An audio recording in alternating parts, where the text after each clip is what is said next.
But I don't see the record. There we go. Recording Okay. is started, yeah. Okay. Well, awesome. Well, welcome everybody to the launch of this new event, a women's event that we're calling From Her Perspective. And I think, it's so amazing that we had almost 136, I believe, people that RSVP'd, and I think the number is climbing. So hopefully, people can join in due time. And the interesting thing is, out of those 136, I'm just looking up the statistics that Thimer sent me. I think 38 were men, and the rest were women. So it's phenomenal, like how much traction and interest was shown by our women here. So having said that, I think if I may ask all of you to sort of unmute yourself and probably give yourself and for each other a round of applause for showing up and just supporting this event. So just unmute yourself and probably just give yourself, everybody, a little round of applause, okay? So we can get started.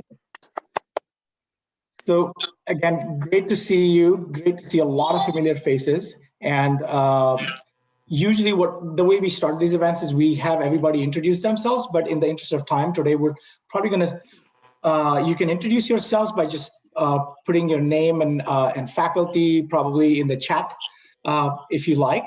And that way we can see who's at the event, who wants to introduce themselves. So feel free to do that. So I just want to take a couple of minutes just to tell you about, what how this event came about. So, a few of us have been talking about, we started this series of CEPT events last year. And, just out of talking, we thought, there has to be a platform where we provide women of CEPT a platform, a unique opportunity so they can come forward and share their stories, right? So that was really the driver here. And I'm so grateful that a lot of these fantastic women that have come forward that will be sharing their stories today.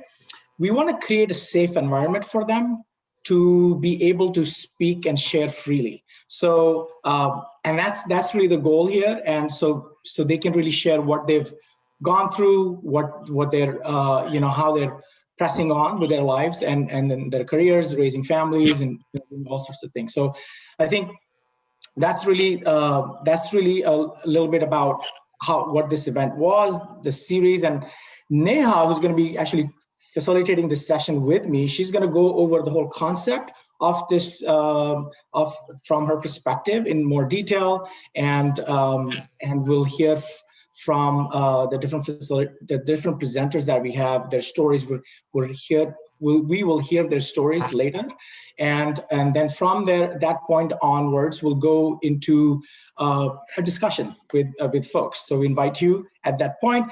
And we also have, some of you might see, I'm going to actually stand so you can see the T-shirt that I'm wearing. So this is the logo that our own Heman Modi designed, and Heman will talk about this once we go through the stories and just the inspiration behind it. I think I know where the inspiration came from, Heman, but I'll let you share the story. But anyways, I was trying to crack a joke, but so that's not a joke.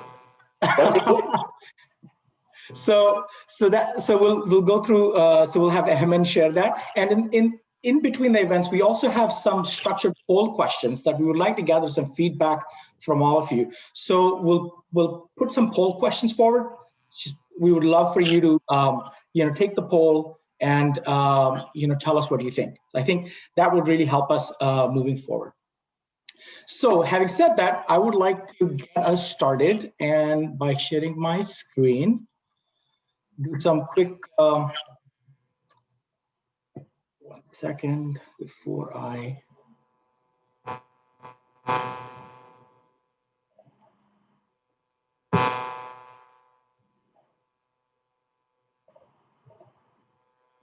Can you see my screen? No. Do you see the presentation? No.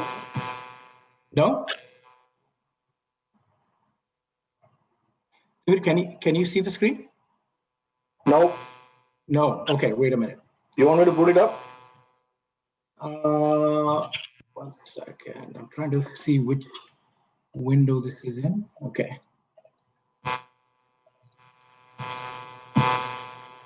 Yeah, for some reason, I cannot get the presentation to pop up.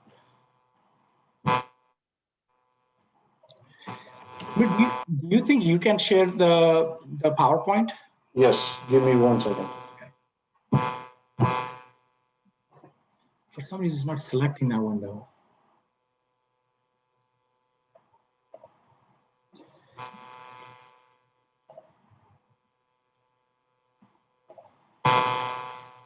Oh, there you go.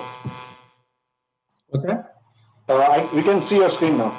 Yeah, so I'm just trying to get the PowerPoint now. Okay. Can you see the PowerPoint now? We can see Yep. both screen. Ganju, this Yeah. is you want This is my swap it. speaker. It's not the presenter's mode. Exactly. That's what I thought. You're good now. Huh? I think you were looking good. No, but I somehow cannot share my presentation. You have two screens, Ganju. Maybe it has moved to the other screen. Yeah, that's what I'm trying to get to. There we go. Okay, now it should work.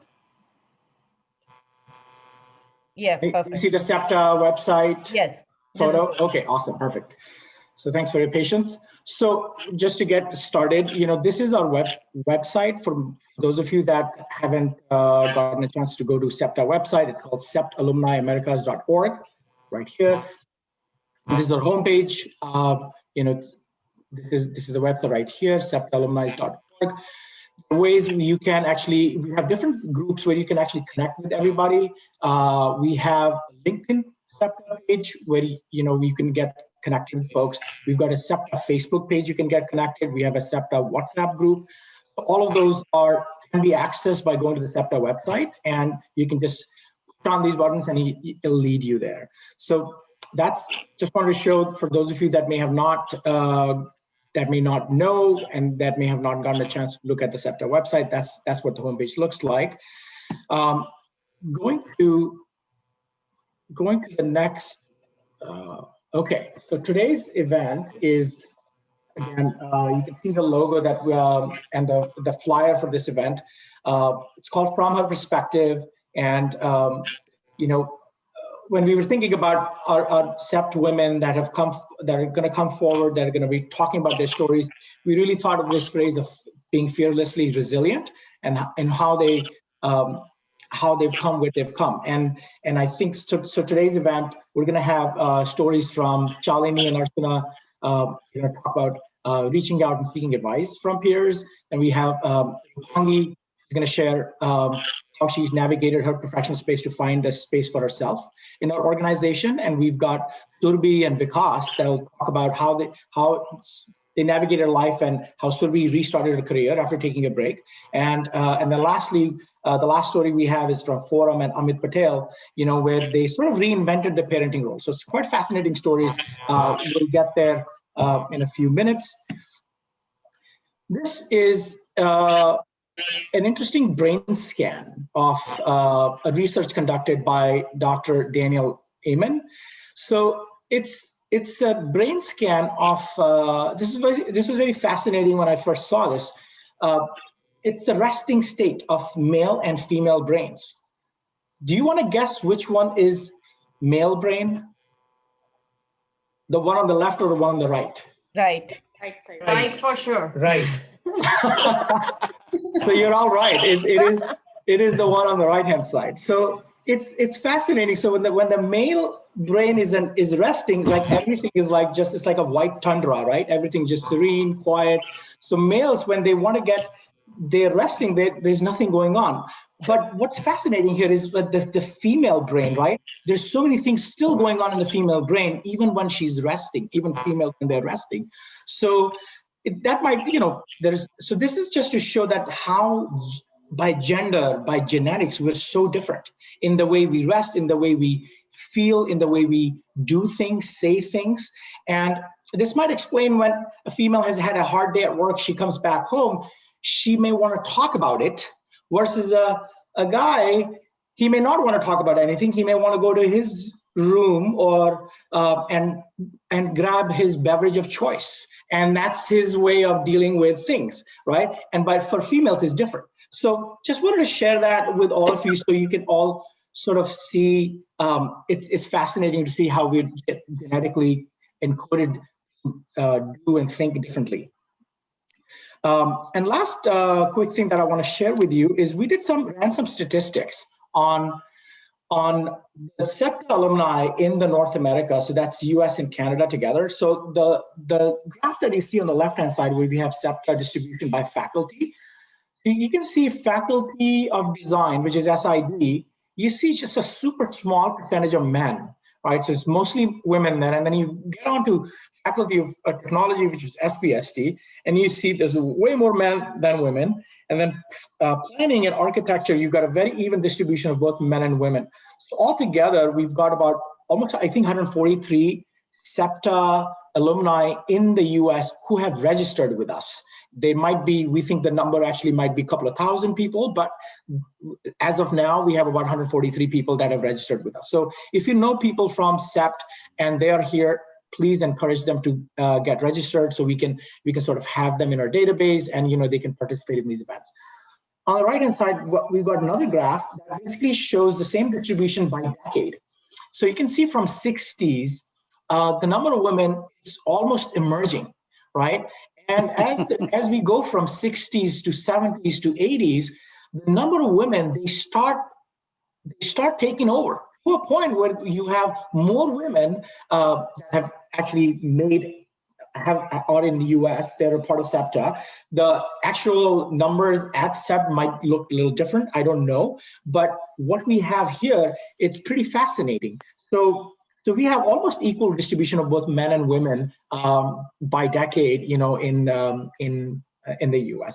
So just wanted to show some of these interesting data that we just put together for all of you. So now I think I wanna pass it on over to Neha. She'll walk us through the main part of the event. All right. Thank you, Sharad. And hi, everyone. Happy International Women's Day. And wow, what a crowd. We are, 75 participants on a call today, and this has broken all our previous records. So, you can just see how popular this event is today. So, let's dive deeper into this event. And I will, quickly share my screen here. All right. All right, can you all see my screen?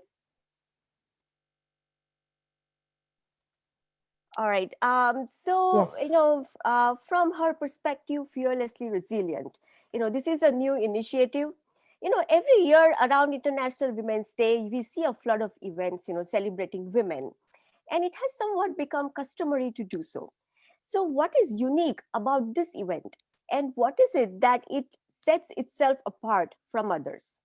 So this was a central inquiry that initiated our thought process.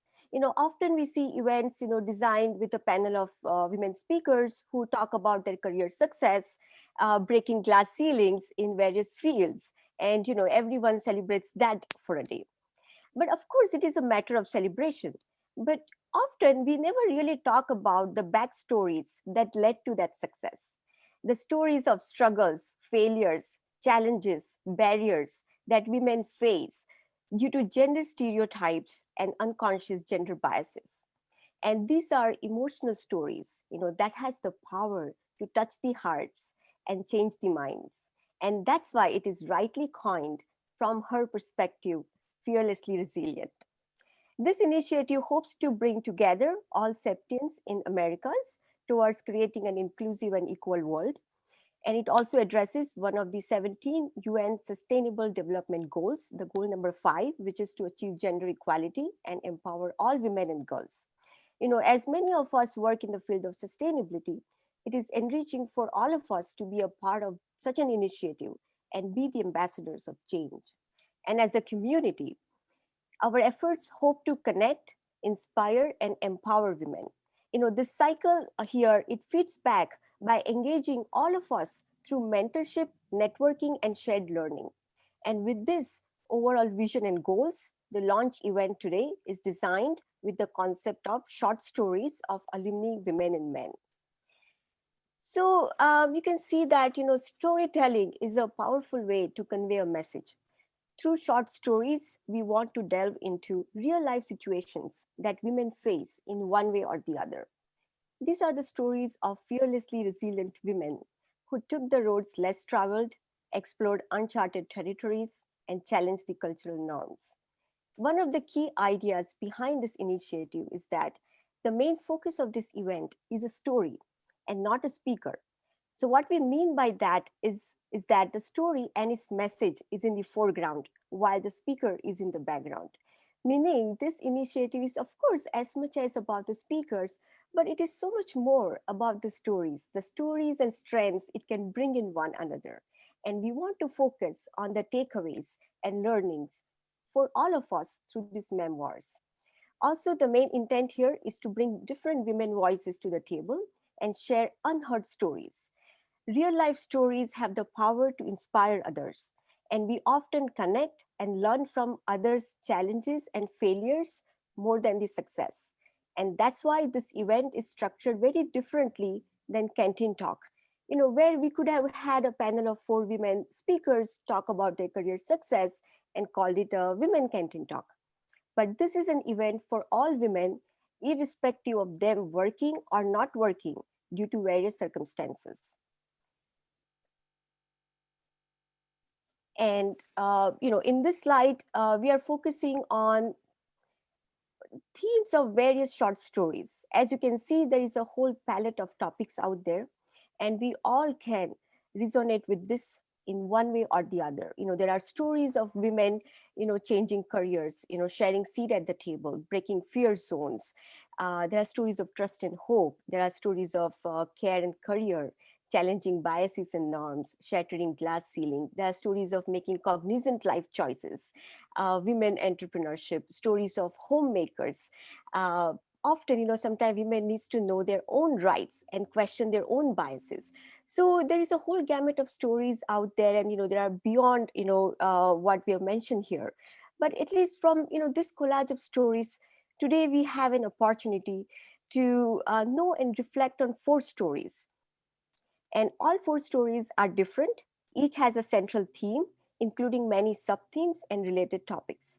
Hence, each story, it provides us a number of takeaways and inspiration in real life. Also, we would like to make these stories interactive and would like participants' views. So we will have a few minutes after each story for quick questions and comments. And also, please feel free to post your comments and questions in the chat box. And if we do not get a chance to address them right away, we will surely come back to it at the end in the open discussion time. So now let's look at our 4 Get Inspired stories for today. The first story is the story of trust and hope. It's about reaching out and seeking advice from peers. And it will be presented by Shalini Srivastava Modi and Archana Vyas. The second story is a story of sharing the seat at the table. And it's about navigating professional space. And this story will be presented by Rupangi Faldu. The third story is cognizant life choices. It's about navigating life and restarting career. And this story will be presented by Surbhi Baladwa and Vikas Jain. And the fourth story is care and career. And it's about reinventing the parenting roles. And this story will be presented by Forum Shah and Amit Patel. So with that, let's get started with our stories. The first story is the story of trust and hope, reaching out and seeking advice from peers. And it will be presented by Shalini and Archana. And this is a real life mentor-mentee story where they both met by chance and became friends for life. The common thread was both being alumni from CEPT, where a senior alum guided and mentored a junior alum. And so let's hear this story directly from them. So Shalini and Archana, please tell us your story. Please go ahead. Thanks a lot, Neha, for the introduction. Good evening, everyone. I am Shalini. Hi, everyone. I'm Archana, and we're pleased to be here today. Pleased to be here, definitely. I'm going to share my screen, so let me know if you can see it.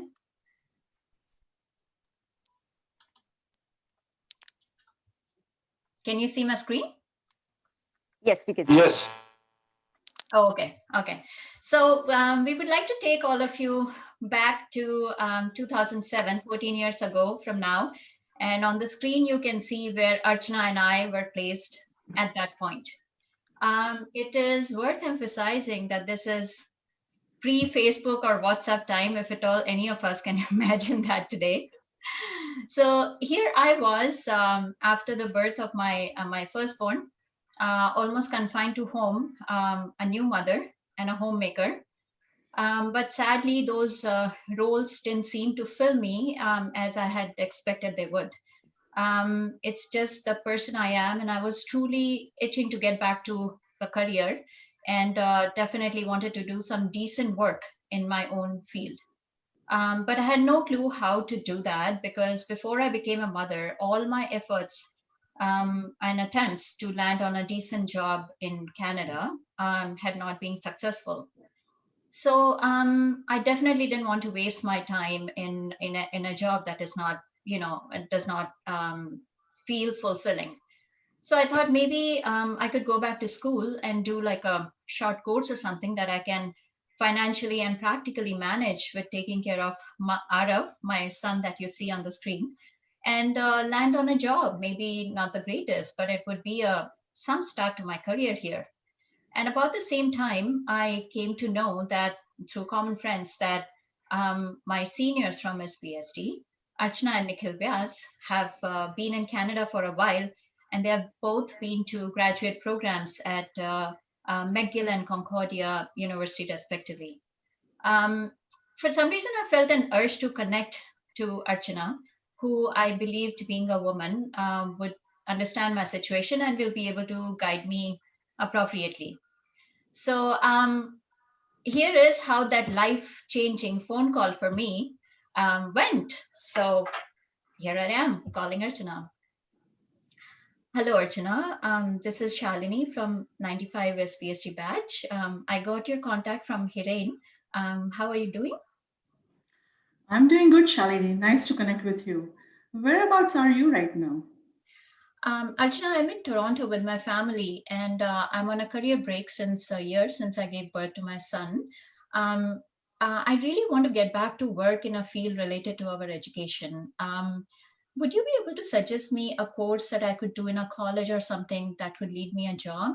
I'm really lost, Archana, and I would really appreciate some kind of guidance from you because I don't know how things will possibly move along in regards to going back to school in this country and my family situation currently. Few things to consider, Shalini. Doing a course is, of course, that's a good idea, but I see more benefits in doing a full-fledged master's program. I can say that because I've seen the benefits firsthand myself, and especially with all the confidence because I've just landed a job as a planner with the region of Peel. So, Shalini, once you join the program, I know it sounds very difficult and it's time consuming for sure. Once you join the program, you'll find your path forward. It may be difficult in the beginning, but in the longer run, it will pay you well. It will pay you good. Okay, thank you, Archana. That is some food for thought. I must say that I wasn't thinking on the lines of a master's program, but I'll definitely give it a thought. Thank you so much for your feedback. I appreciate it, and I'll definitely be in touch with you. Bye. Bye. So my two key takeaways from my call with Archana were, one, where there is a will, there is a way. And two, do not settle for less. I kept her advices in my mind and worked towards my university application. I was offered admission in a research-based master's program at University of Toronto in 2008 with full scholarship for the first year.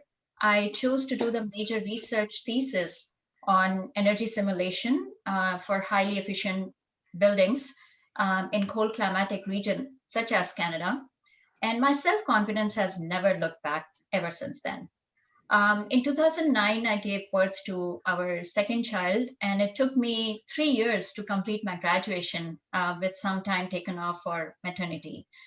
And I'm pretty sure most of you can understand and relate that, my family and I faced countless challenges with a baby and a very young child while I worked on my thesis. But every challenge and hardship only inspired me more and more to keep striving for new heights and kept on reminding me of Archana's two stark advices. Of course, it's worth mentioning at this point and always that my husband, him and Modi, and my two little boys have always been lovingly supportive of my ambition. I'm going to change the slide. So the slide that you see now, it shows mine and Archana's journey from the time we first talked until now. I graduated in 2011 and started working for a consulting company, working on very exciting projects that included lead certifications, energy audits, and recommissioning. In 2014, my path sort of took a turn and I joined public sector, city of Mississauga, which is the sixth largest city in Canada. And I've been with the city since then. In 2019, I moved to the role of a business advisor with the city, which is very different from engineering, but gives me a whole new world of challenges, learning, and growth every single day.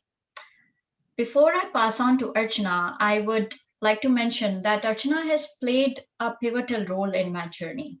And I feel very, very fortunate that she came at the right time and showed me the light. We have been friends ever since, and even better, family friends. I still do and will always approach her for support and guidance whenever I find myself at a crossroad in my professional or personal journey. It's a relationship that has been built on trust and faith and is invaluable. Following her footsteps, I have been paying it forward to other seekers who I come across in my journey and will continue to do so. And I strongly believe that this is the community that we are creating and belong to, where we hold each other's hands and support our journeys leading to the path of success. So I cannot thank Archana enough, and over to Archana now. Powerful, what you just said. But really, to be honest, for me, I didn't realize I had played this part in Shalini's life. I did what anyone would have done, and that is to give the right advice. And my advice to Shalini to do a master's program rather than investing in a course was really based on my own experience. After coming to Canada, going back to doing a second master's was a decision that I didn't take overnight, but I took after months of thinking and months of reaching out to people who would give me or who could give me a little bit of hope and help me get out of the factory job I had landed within the very first week after coming to Canada. So times were different then. But for me, a moment of change came when I took a course in engineering maths at Concordia University. And after seeing my final exam results, the professor offered me a paid thesis work that I could do to gain a master's in building science. So without any hesitation, I took that opportunity and went to my master's in building science. But very soon I realized that having background in planning, my passion was not building science. My passion was city planning, urban planning. So then I reached out to a professor at McGill University and I talked about my passion. I talked about gaining some information about the program and I signed up. I applied for the master's program and I've never looked back. At this stage in my life, I'm happily working as an advisor and creating affordable housing options for the region of Peel and the community that we have here. I'm also a proud mother of our son Ayush, who is equally fascinated with maths and city development. So we'll see where he goes. But all along this journey, I want to say, and I want to acknowledge that I've had a great deal of support and encouragement from my husband, Nikhil, who has been by my side, shoulder to shoulder. So our family support is equally important as our mentors. But this is not about me. Let's come back to Shalini and her journey and her story. And why did we share this story? Shalini already shared couple of takeaways with you, and that is where there is will, there is a way. And second, never settle for less. My takeaway from the whole experience has been reach out. I commend Shalini for her desire and courage that she mustered up to reach out to me and to make that call, knowing that we had never met. We had never seen each other, but we had learned about each other through common friends. So she stepped out of her comfort zone, let go the fear, and made that call. That was when she took the first step towards shaping her own destiny. And nothing happens if you don't take action. So make that call, reach out. My second takeaway from the whole experience is that perseverance goes a long way. So never give up. Shalini placed her trust in me. She listened. And after that call, she did the hard work of doing the research and choosing her own career path. Of course, as she pointed out, there were many challenges along the way, taking care of a young child, supporting her husband, who was also starting out his own professional journey in Canada. So many challenges, emotionally, financially. But she fearlessly persevered and landed on a path that set her up for success. Today, she's well placed professionally as well as in her personal life. And she's enjoying the fruits of her own determination and her hard work. It makes me really proud and immensely happy to see her growth and look at her inspiring journey. So, second takeaway, take the advice, do your homework, and follow through. Never give up, no matter how hard the journey may look like, and actually it may be, but never give up. We know that CEPT instills a fire in us, and I want us to go back there because we all, majority who are on this call, do have some ties with CEPT. So I want to acknowledge that CEPT instills a fire in us, and it makes us believe that we are destined to achieve bigger things in life. We can make a difference. So I know that, Shalini's story, my story, many of you can relate, and many of you actually have similar stories too. And you can share that as well. But we're sharing our story. So some of you who are on this call today may be in the same boat as Shalini was in 2007. And maybe looking for that little ray of hope and waiting to reach out to someone who can show the light and set you on a path to success. So my call for action to those of you who are waiting to reach out, just make that call, reach out.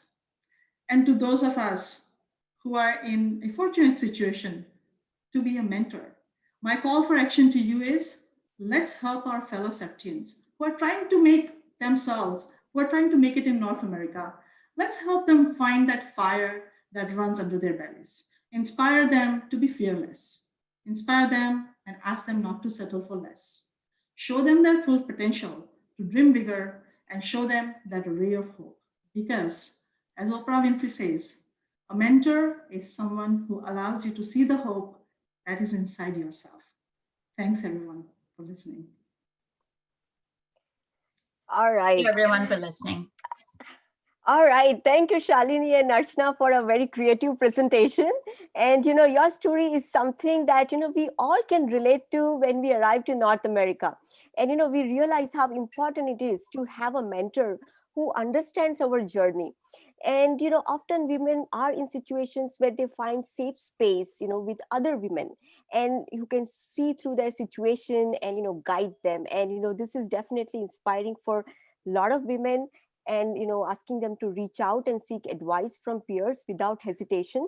And it shows approaching a mentor at the right time can do wonders to one's journey, and builds confidence in one's capabilities to rise and shine. So again, this is a two-way learning process, and a mentor, again, a mentee evolves into a mentor. So this is an important takeaway for us as a community. And one of the goals for us to even come together here is to look out for each other. And so we can look into creating like a mentor-mentee program, and there could be like a subcategory of a woman mentor-mentee program as well, just for us as an organization. And this is really beautifully captured in your story. So with that, I would like to ask, if any participants here would like to have a quick question, comment, just kind of chime into the story if they can somewhere relate to it. Just something very quick, and of course we can come back to it later at the end of 4 stories as well. So if somebody would like to jump in, go ahead. Please unmute yourself or just put it in the chat box. Jinraj bhai. I request everybody who wants to be a mentor and who wants to be a mentee, send an email to Neha and express their interest so that Neha can match everyone up. That's a big That's it, Neha. responsibility. Get ready for 100 emails. I got it. No, but that is definitely something as an sound. organization we can look into it. That's one reason, why we all come together, to look out for each other. All right, so let's do one thing. Let's move on to the next story. And, meanwhile, if anyone has questions, please feel free to put it in the chat box and we can definitely, ask that at the end. All right, so the second story is sharing the seat at the table, navigating professional space, and is presented by Rupangi Faldu. Her story is of a woman working in an industry that is still predominantly men-dominated. She would like to share her professional journey and the obstacles she faced in the way, and then charting her way through them. So her journey is from an individual contributor to leadership, where she loves to pay forward through her mentoring and DNI initiative. So let's hear her amazing story directly from her. So Rupangi, please go ahead. Please share your story with us. Thank you, Neha. Can you hear me? Yes, we can hear you. Awesome. So good afternoon, everyone. I'm going to share my screen here. Can you all see my screen? No.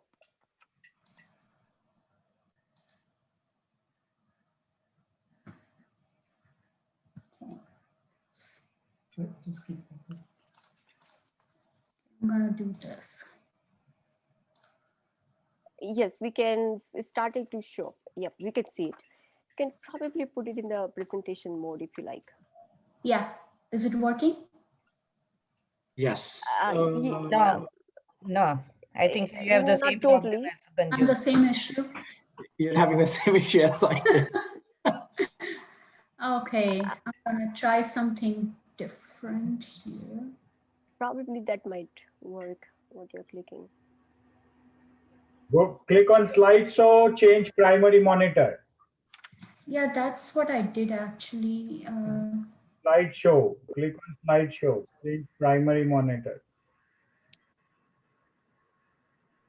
Parth, you're not close to Dallas, are you? Okay, I'm just checking. No. Rupangi, you may want to share the other screen. Probably that's what is happening. Just hold on. Then I'm going to try all these options that I No, get. Rupangi, go at the top. It's a display settings and just switch it. Yeah, So swap it. display settings at the top, second option, all the way at the top. Up bar. Okay. Yeah, display setting. Yeah. Swap. And duplicate or? No, the first one. Okay. Thank you, friends. Is it working now? Yes, it is working. Awesome. Thank you. So I just wanted to start the slideshow with my beautiful memories I had with CEPT. I got some of my friends here on the Zoom call. So yes, focus on some of the pictures, you are in them. I wanted to give a little bit of an introduction and tell a little bit about me here. Born and raised in Ahmedabad, a true Ahmedabadi at heart, did my schooling. And in 1997, I entered CEPT to do my bachelor's in what I remember as SBST, School of Building Science and Technology, now known as Faculty of Technology. I also met my soulmate here, Sandeep, who's here with me. We finished our bachelor's and came to United States to do our master's. I earned my master's from the University of Texas at Arlington, master's in environmental engineering. And after I finished that, I did a couple of consulting gigs, and then I landed in my current job, where I serve as the environmental director with Pioneer Natural Resources. This is an upstream oil and gas company based out of Dallas, Texas. Upstream means we explore and produce our oil from the ground and then push it out to distribution and processing. In my current role, I collaborate with my leadership and various business units to identify continual improvement and opportunities for environmental stewardship. But before I share the tidbits of my personal story, I would like to take a moment here and say how honored I am to be with you all and connect with you all through this beautiful initiative from her perspective and the CEPT platform. Like many of you, I came to USA after I finished my undergraduate studies with the hopes and dreams to earn my degree and make a mark in this country and make my parents and my friends proud. Each of us here, when we come here, are the ambassadors of India and carry the responsibility of introducing our country's rich legacy through our conduct and thoughts or perspectives. Having graduated from SPST, you saw the distribution of men versus women, right? So back in my batch, we had a ratio of 1:4, which is for every girl, there were 4 boys. What that did to me, and I didn't realize it back then, is it helped me grow and find my identity that unknowingly assisted me in this professional world that I am in today. As Neha said, the industry that I work in, which is perceived to be predominantly men, it gave me the sense of confidence in what I bring to the table, even if that is different and unique. It also ensured that my voice is heard. It helped me prepare not to let this gender bias be a baggage, but instead embrace that diversity and highlight that uniqueness. So, as Neha said, I talked about the gender bias. There were a few other inhibitions that I also had while I was stepping in the professional world. I wanted to talk to you here, 2 of them. And also assuming that I am not the only one that have this bias. The first one is language or accent. English not being the first language, that was something that I experienced, and I had a few incidences where my colleagues did not understand what I was saying. Many a times, they stopped me and asked, "Hey Rupangi, I did not understand a single word you said." But what they offered is to ask to repeat slowly what I just said. So what that gave me was an opportunity that rather than holding myself with this inhibition, I turned it around and I converted it light humor. I started to talk to my West Texas friends. Guys, you carry an accent as well. So let's come together and let's learn from each other. So instead of feeling offended, I was happy that they wanted to listen to what I had to offer and didn't overrun my thoughts. I also took these incidences as opportunities to educate them as how English is not my first language. And therefore, I think and analyze in my brain in a different language, which is my mother tongue. And then I project back in English. So it does take a few seconds to do that process. It fascinated them quite a bit. And this not only helped me, but them as well, where I was applauded for not sounding offensive, but taking that in a positive stride. And it has been a smooth road ever since for both of us equally, as we are equally vested in embracing each other's differences and adversities. Over time, though, I have reached out to very same colleagues asking for feedback because I was still working on overcoming this barrier. So if I am improving, if I'm changing, can they understand me now?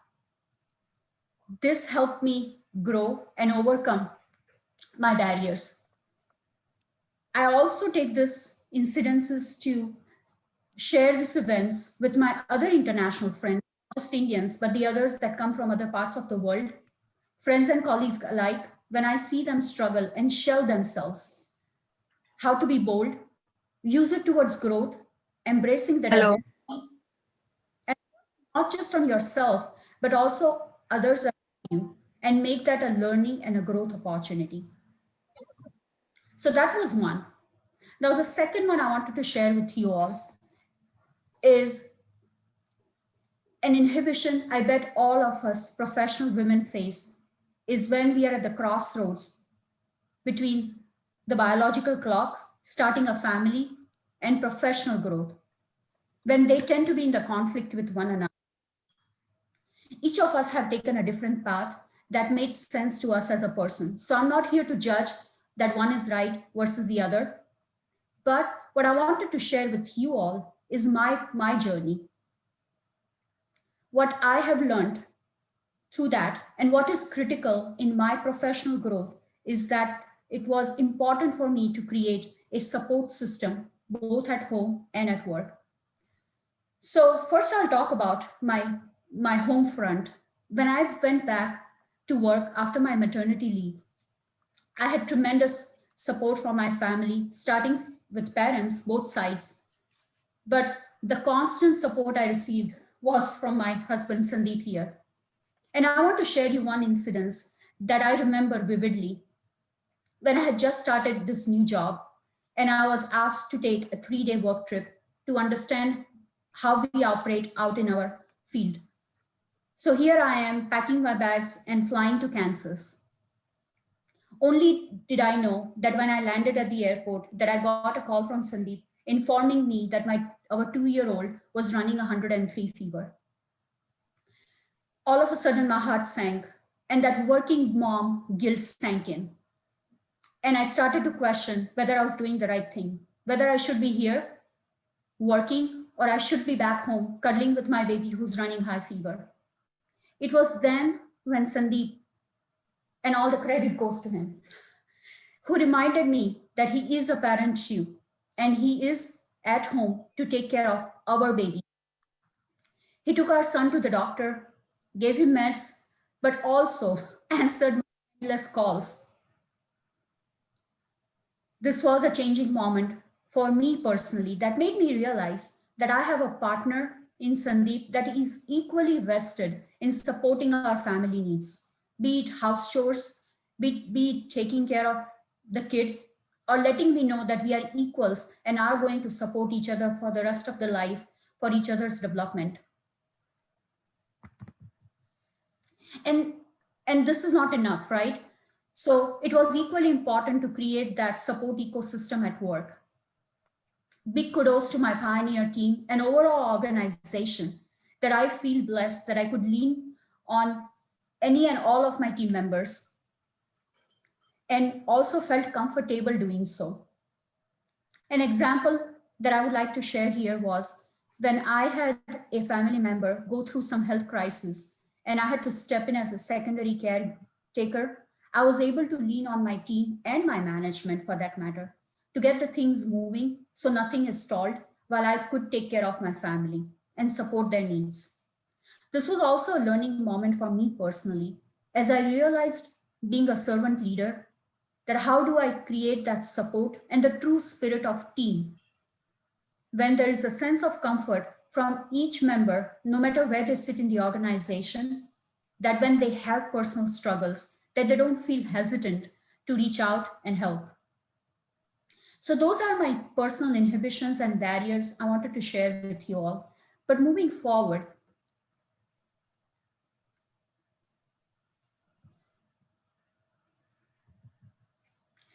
one of the things that comes to my mind that I have heard my hero, my role model, Indra Nui, the ex-CEO of PepsiCo saying, please help others rise. Greatness comes not from a position, but from helping build the future. So at this juncture of my life, when I have been reflecting quite a lot and realizing how both men and women have been my advocates and lifting me up, encouraging me, and they still continue to do so. Keeping that same spirit of paying forward, I would like to share a couple of initiatives that I have been a part of. The first is at my organization, Pioneer, I have been blessed to have a company that takes the diversity and inclusion initiative to the heart. I remember recently my executive vice president stating this, that diversity and inclusion is a crucial factor for our company's success, not just a sustainability metric. Through Pioneer, I was part of the launch committee of Women's Resource Group, where I worked towards developing the vision with a diverse group of powerhouse women. It was such a fascinating experience. It allowed each of us to collaborate and lift each other up rather than compete. Over the years, I was also a part of various diversity and inclusion initiatives. A few of these pictures that I'm sharing with you all on the screen here. We celebrated international festivals, whether it was Diwali, whether it was Black History Month, Spanish Heritage, or Chinese New Year. We also have an annual food event. We call it Taste of Pioneer, where we get to taste each other's food and delicacies. But what is important through all these events, whether it's celebrating festivals, celebrating food, or volunteering for our community, what made us realize is that this is not just those were not just events where we managed to have fun, but they were also learning opportunities, embracing diversity. Going back to the Women's Initiative, it helped me personally reinforce how powerful women are when we collaborate and bring others with us in the success. Another initiative that I'm currently a part of is with University of Texas Austin, K. Bailey Hutchinson Council. I have been able to create a network of many professionals spread across the country as a part of mentoring, knowledge sharing, and learning opportunity. Mentoring has been so far the most enriching experience. One of the things that my mentor says, and she quotes from Marshall Goldsmith's book, and also leads by example, she says, people will often forget what you did, but what they will not forget is how you made them feel. As we just heard Shalini and Archana's mentoring story, where Archana's hindsight helped form Shalini's foresight. That's what mentoring is about. So I'll end here with an inspiring statement from our very own Indian American Vice President Kamala Harris. She says, I may be the first, but won't be the last. I truly believe that my talk here was successful if you are able to relate with me. And if we don't connect and I can't answer your questions today, feel free to reach out to me on my Facebook, LinkedIn, and I also have posted my personal email address. Thank you, my friends, and God bless. All right. Thank you, Rupangi, for such an amazing story.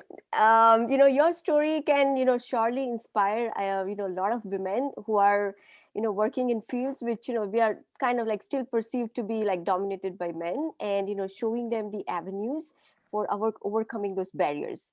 And, there are many takeaways for everyone, mentoring and sharing learning and, identifying those common threads of experiences and, how to spark the idea to, help others and, in dealing with different situations and, utilizing those avenues internally and externally. So, thank you so much for, very candidly sharing your story. And also it was amazing to see how Sandeep, supported you. And, that's a, very key to, achieving gender equality, in a lot of ways. So thank you for sharing your story. And with that, I would like to ask if, there are anyone on this call who would like to, kind of just share some views, something that you can relate to the story, especially if there are gentlemen out there, who are like working in industries where you do not see a lot of women co-workers. And, if you have some experience of, how you help women at your workplace, there are any special efforts that you do, or any of those stories if you have, and if you want to quickly just chime in, please feel free to jump in. Yes, so I have one, and I think I would like to just mention, that's really nice that how your husband kind of helped you, your soulmate supporting you. With mine, I can share my story where my dad, including my mom, right, but more than my dad, very respectful and actually very supportive, right? And we don't see that often. Sometimes, a lot of my friends could not say the same. And it's really nice to be born, and feel blessed to have like family or parents or, even a husband, right, who actually supports, in such. So Obviously, I've also been lucky to have mentors in my life, in my career, and been, worked in careers that the company also instilled the culture of empowering women, right? But yeah, anyways, that's what I wanted to add. So it was very something similar I had experienced. So. All right, thank you so much. And would you please like to, quickly introduce yourself, because it's not many of us know you. Yeah, sure. So my name is Henny. I am based out of New Jersey, and I've just had a friend of mine, forward this invite to me, and I was quite interested because I'm very much, So this even from the logo perspective, when I just initially saw the poster, I was quite. I think I had a kind of a vision on what it was supposed to be. So it's quite nicely put, yeah. So that was. And if I may ask, right, are you a CEPT alumni or? I'm not. Okay, good, great. Well, welcome. Thanks for joining. Yes. Yeah, Yes. I'm really happy that I got the chance to log in, and yeah. That's awesome. Awesome. Happy to have you. All right. So is there anyone else who would like to chime in quick, or we can move on? Can I just quickly say something? So, greatly said, Rupangi and even Henny, right? Because you need men's support starting from your birth or everywhere, right? So I think so. Even I feel blessed because my dad also works. Like he has given me a lot of things, right? Like he always had that thing, like me and my brother are equal. All the work were distributed equally, even though the servant doesn't come home, like they don't come, we have to do equal work. I never had to do something which I wasn't like a man would not do it, something like that. And even right now, so I am also in similar kind of a field which is dominated by men, but I'm blessed to have good co-workers and tremendous support from my husband and my kids. I have 2 boys, so I think so I'm really blessed to be surrounded by all these men. So really great. All right, cool. That's good to hear. Neha, I just wanted to add on. Well, actually, Timur was a friend of mine, which had actually mentioned to me. So you can, I can give the credit to him.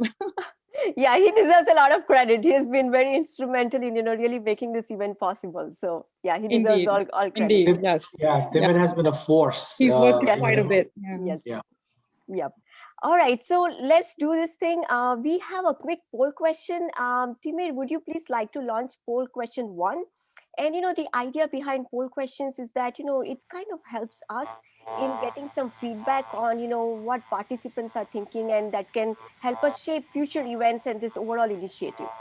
So Neha, do you have a minute for a quick comment, or do we have to jump into the poll right now? Okay, so hi everyone. Please go ahead. Yeah, sure. This please go is ahead. Smita here, and I think all the points that were put together, by Rupangi and Henny and all the others. I mean, I am in a way in complete agreement, and in a way, I have seen the low side of it.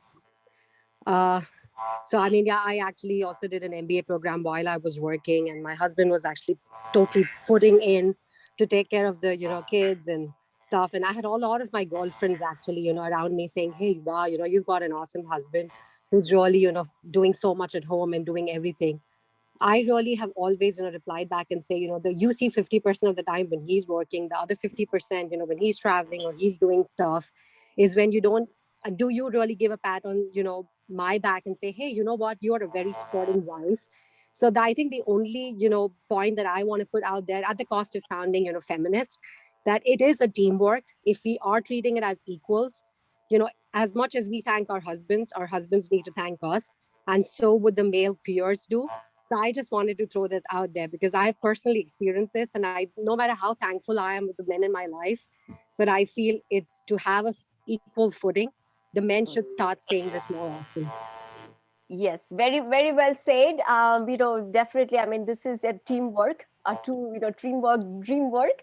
And, I think even the 2 more stories that we have, they are also going to capture very similar ideas and just similar very views and experiences. So thank you for sharing your story.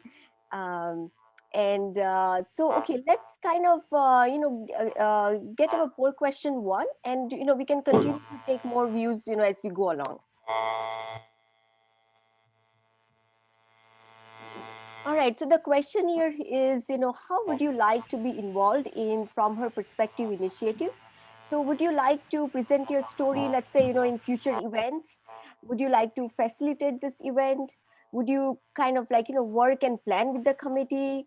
Or would you just like to participate in this event? So, this would be very helpful to know, what everyone is thinking.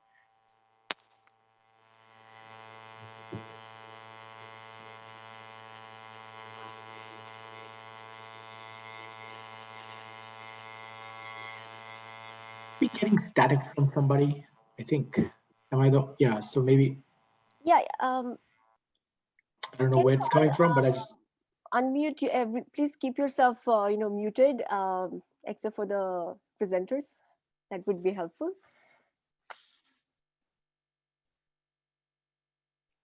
All right, I think let's give it another 20 seconds, 30 seconds more, and then we can just close the poll. And Timmy, if you could please share the results.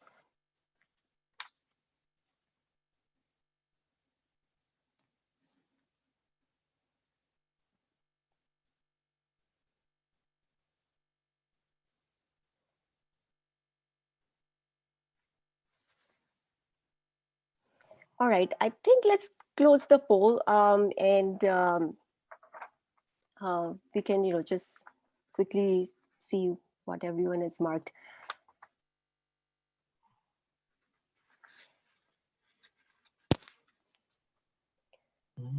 All right, so we have 22% who want to present the story, 22% who wants to facilitate the event, 44% who wants to work and plan with the committee. That's interesting. And 71% who wants to participate. So that's good. All right, this should be helpful. And let's move on to our third story for today. And the third story is it's a story of cognizant life choices. It's about navigating life and restarting career. And this story will be presented by Surbhi Baladwa and Vikas Jain. And her story is something that I think most women will be able to relate. She had a long career break, and she got back into work life after that. So it was a well-informed decision to actually take that career break. And so let's hear this amazing, interesting story from both of them. So Surbhi and Vikas, please go ahead, tell us your story. Hello all, can you hear us? Yes, we can hear. Okay, great. Thank you, Neha, and thank you all for joining us this evening. I'm Surbhi. And I'm Vikas. While we don't have a PowerPoint presentation, hopefully we'll be able to keep you engaged with our charming faces and beautiful, nice voice. It is great to share this with our fellow CEPTians. Today, we will share our journey and life choices that we made to be where we are today.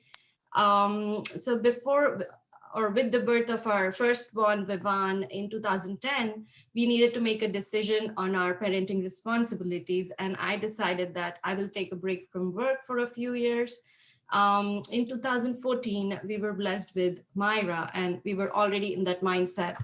Now, here in the US, childcare facilities are easily available if both parents decide to work. So why did we choose to go this path?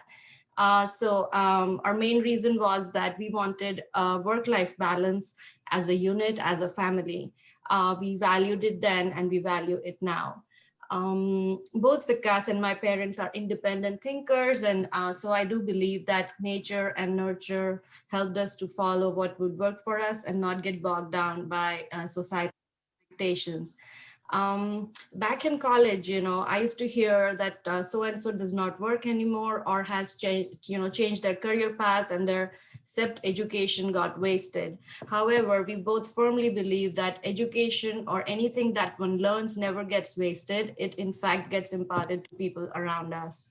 As the old adage goes, when you educate a man, you educate the man. When you educate a woman, you educate the community. So amongst many other positives of being at home with the kids, the two that I would like to highlight are we experienced all our kids firsthand, and it has bonded us in a special way. And also traveling with the kids to other places as well as to India for longer periods was more feasible, which I love too, because of which, we do feel that they have a strong connect with language, culture, and family back home. Now, during these years when I was taking the break, there were moments where I was concerned with restarting my career, re-entering the workforce. While on the break, it is helpful that one can network and keep abreast of industry trends by reading about it. So after about 7 years of taking the break, I was ready to work again. And as Surbhi was contemplating getting back to work, we brainstormed various career choices, career paths, if she wanted to do something different than what she had been trained in academically or otherwise. Everything was on the table. We both worked together to update her resume. We started talk to people in our network just to explore different ways of getting back to work. And so I happened to speak to Timir, and who is the host here, and he said that they might have an opening at his workplace. So I took my CEPT confidence for the interview with the head of the company. I wanted to start working part-time so that it would be an easy transition for us as well as the kids. I was honest about it and mentioned this in the interview. And also, I was being offered a job in construction compliance, which was not really something that I had worked in before. And so the CEO of the company I was interviewing with, he agreed that they could accommodate my working part-time as well as they would train me. And so I started working with them. And after about 6 months, when the kids had transitioned well and got used to my working, and also I was comfortable working again, I started working full time. And next month I will complete 4 years with this company. When we look back at that phase of life, it brings a big smile to our face, and it was a very joyful and fulfilling phase of our lives. And since our work was divided, we were not grappling with being overworked. And again, to Smita's point, she raised earlier during the previous conversation discussion, since Surbhi was at home, she was holding the fort at that front. I was able to focus on my work, on my career, professional growth, and she is equally, I pat her back. I cannot do that enough to basically where we are together and where I am personally in my career. And that also then helped me spend quality time with kids and Surbhi. In closing, I do not see as some sort of sacrifice I made, and if I were to do it all over again, I would do it the exact same way. This entire journey taught us courage of conviction and brought us close as a family. We both, and also our kids, live by the mantra, be an independent thinker and do more of what makes you happy. Timur, can you share we have two then and now pics that we'd like to share with you all. And even though I said we don't have PowerPoints, I was cheating.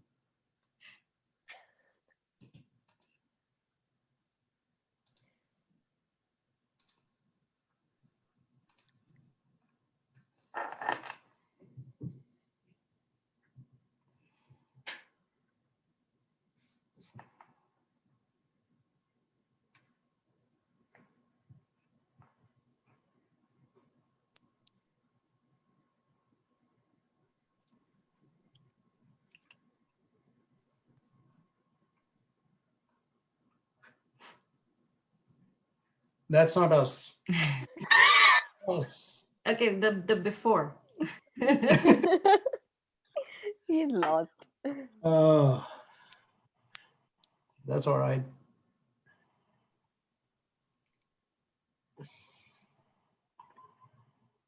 Yeah, that's it. So this is us at the CEPT canteen concrete bench, reading away,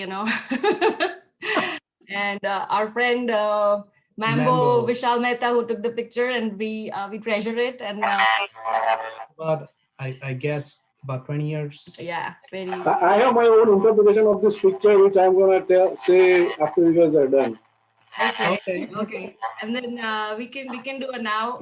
Picture, please. So this is Sorry. here.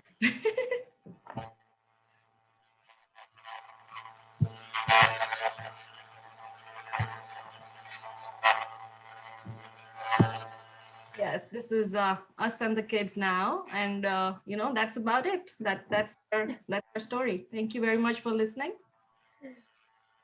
All right. Yeah, those are really, really cute pictures. I mean, especially the CEPT picture is just so cute.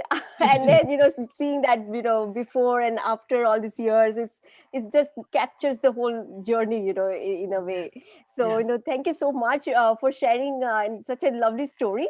And, of course, every couple has different situations and has their own way of making decisions and choices. So, as long as we're making well-informed decisions and, it's a teamwork where both support each other, it's just create wonders.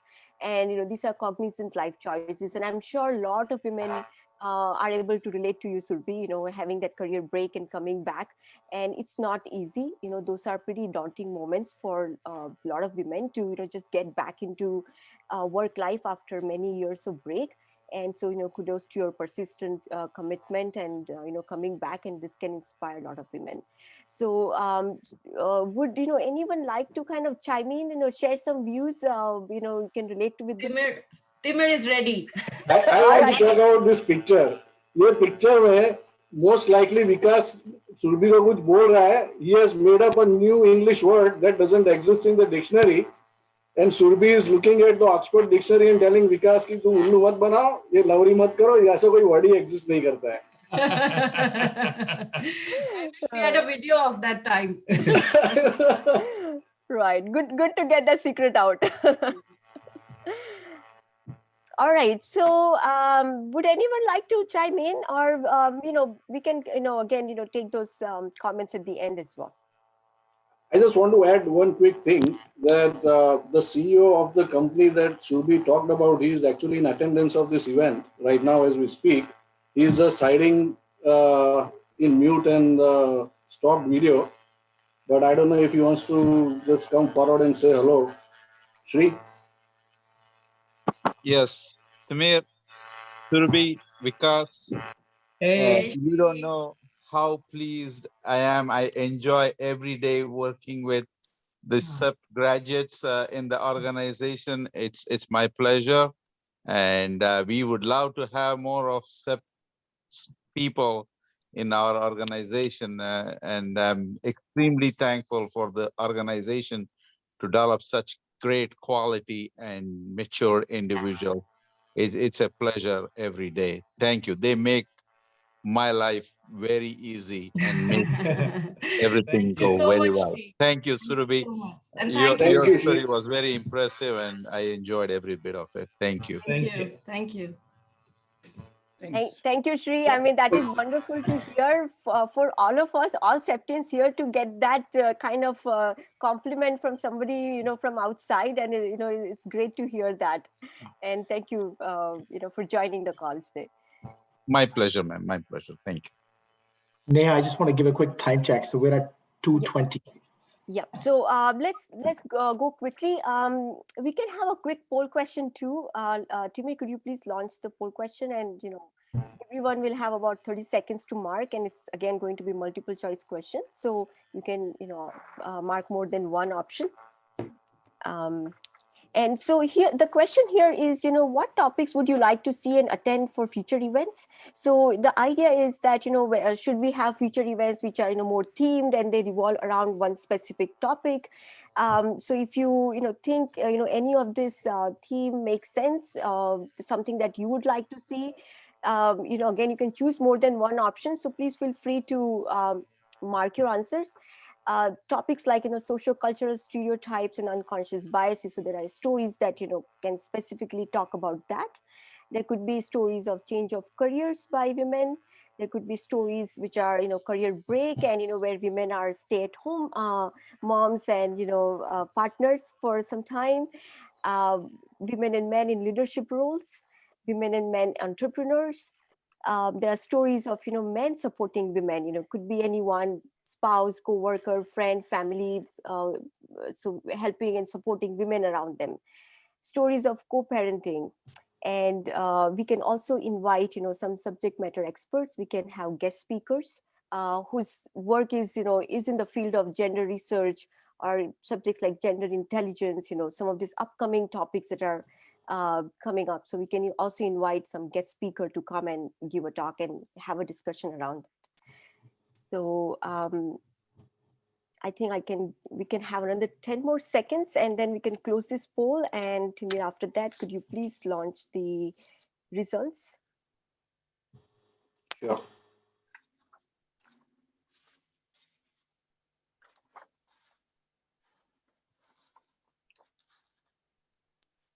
All right, so looks like 61 highest is women and men entrepreneurs. Okay, that's interesting. And yeah, these are really good answers, and this should definitely help in formulating future events. Thank you all for marking these answers. And with that, we would now quickly like to go to our fourth story, which is the last story for today. And this story is a story of care and career, and it's about reinventing parenting roles. And it will be presented by Forum Shah and Amit Patel. And their story is of valuing both partners, careers, and care. And while the sacrifice doesn't always have to be done by a woman.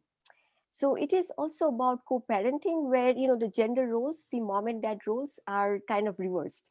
So, they have an interesting story and a very powerful one. So let's hear it directly from them. So, Forum and Amit, please go ahead. Please share your story with us. Sure. Thanks so much, Neha, and very good afternoon, good evening to everybody. I'm so delighted to be here, and some of the faces, there are familiar faces who I'm virtually meeting after, let's say, a decade or even 2 decades. So it's absolutely amazing to be connecting with you all again, and I also see a lot of new faces. So welcome everybody, and I'll share my screen. Just to reintroduce myself, I'm Forum Shah, and if you can see the screen, I hope you can see the screen now. Yes. That's my family. It's me, my husband Amit, and my 5-year-old son Ishan. And since I'm going to talk about care and career, I'm going to start with the job description of a mom. And we all know that it's not a 9-to-5 job. Any mom's job is not 9-to-5.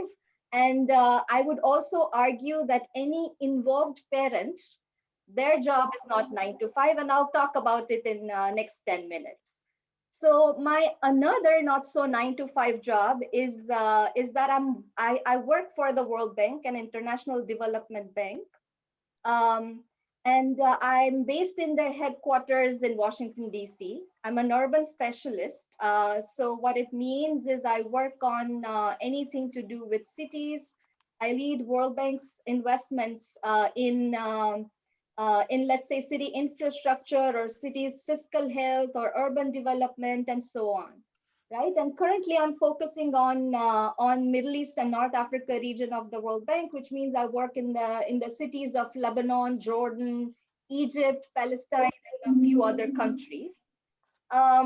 And what you see on the screen is a bit of a glamorous side of our work, which is to go to conferences, attend policy dialogues, sit with city leaders and decision makers and talk about urban development and how we can make it inclusive, sustainable, resilient, and all of those good stuff, right? So so this is my career, and I've been fortunate to travel to around, let's say, 15 developing countries through my work, and I still think it's a low number because World Bank has 189 member countries, and I haven't covered even 10% of that, right? So But what I want to convey here is that my work, the nature of my job is very travel intensive.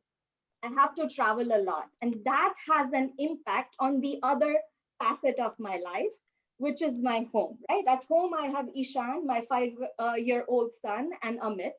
Amit teaches at University of Massachusetts, Boston. So you can imagine our home is in DC. I travel for work. Amit travels for his work. So we have a lot of balls up in the air, and we try and juggle. And I think we're managing it pretty okay. And how we're managing it? We actually reinvented the parenting roles for both of us to travel and for both of us to keep our careers, right? So it's not a key and car model. If you have watched that Bollywood movie, and those for those who haven't, in the movie, the guy wants to stay at home, and the girl wants to climb the career ladder. In our case, that's not the model. We both love our careers very passionately. So what we did was we broke those stereotypical roles for a mom and a dad, right? So traditionally, what you would have is a bucket of roles for a mom and a bucket of roles for a dad. What we did was we collapsed those two buckets. So what we had was a long list of tasks that we had to do for childcare, and whoever was available at the time stepped up and did the task for childcare, right? So in the process, what happened was Amit took a very large share of that childcare responsibility, because my traveling job, sometimes I would be out of my own home, let's say 15 to 20 days at a stretch out of a month. So very, very day-to-day needs of our son, Amit started to pitch in, whether it was his sleep training or whether it was potty training, it was all Amit who did it, right? So, and not to say that I didn't have any part to play. I was very much present. I also take large share of tasks, but what I want to convey is Amit became the primary caregiver for Ishan. And whenever Ishan does something good, he looks for his daddy. Whenever Ishan falls down, he doesn't say mommy, he says daddy, right? So that kind of dynamics we have in our family, where Amit is a primary caregiver. I still play a mother's role. I love doing math with him. I love doing arts with him. But I'm still a secondary caregiver. Amit still is a primary caregiver. And with this, we thought that we're making it work. Our family is a happy family, right? But the people around us didn't think the same way. They had a different perception about how our family worked. And there were many, many, many fingers pointed at me. There were many questions raised. Some of these questions just were on my motherhood instincts, right? Whether I have it or not, whether I have what it takes to be a mother or not, whether I have that love for my child or not. Or there were some questions asked around my choices because of the tools and mechanisms I put in place for making it work. For example, sending my kid to a daycare, right? So there were also a lot of questions asked for those kind of choices that I had to make. The concerning thing about this was that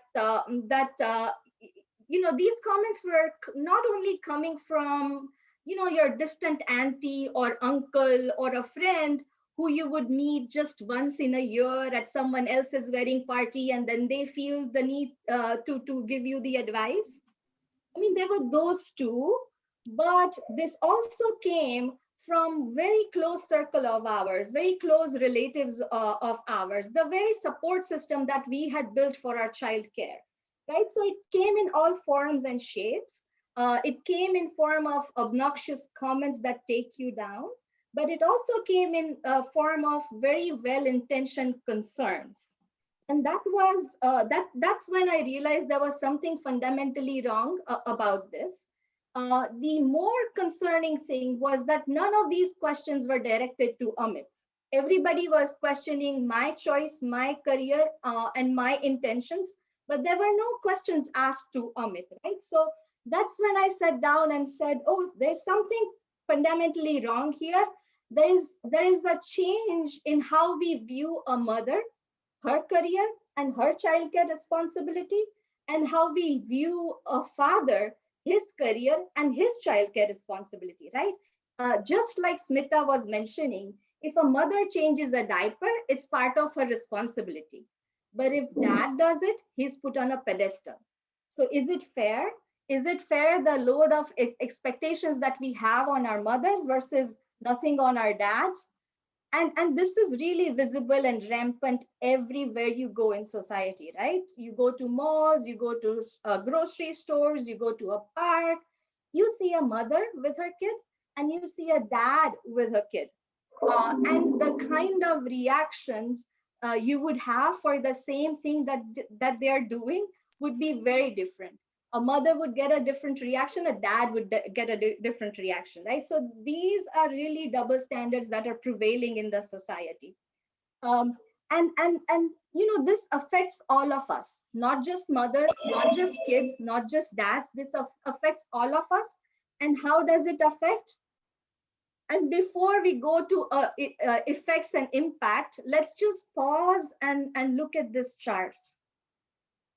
This chart shows the shifting ground reality.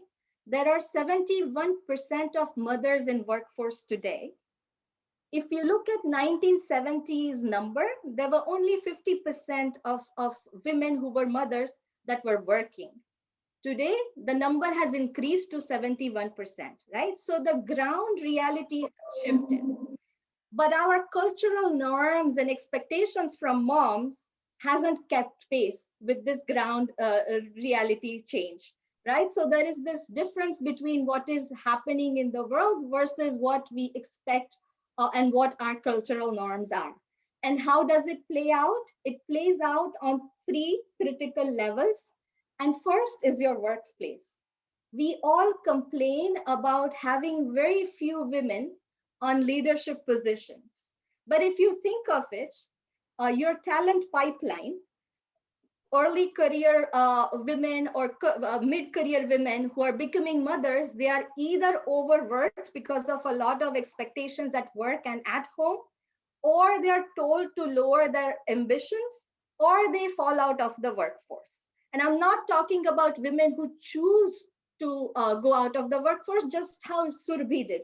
I'm talking about women who want to stay in the workforce. I'm talking about the women who have to stay in the workforce because of economic reasons and other reasons.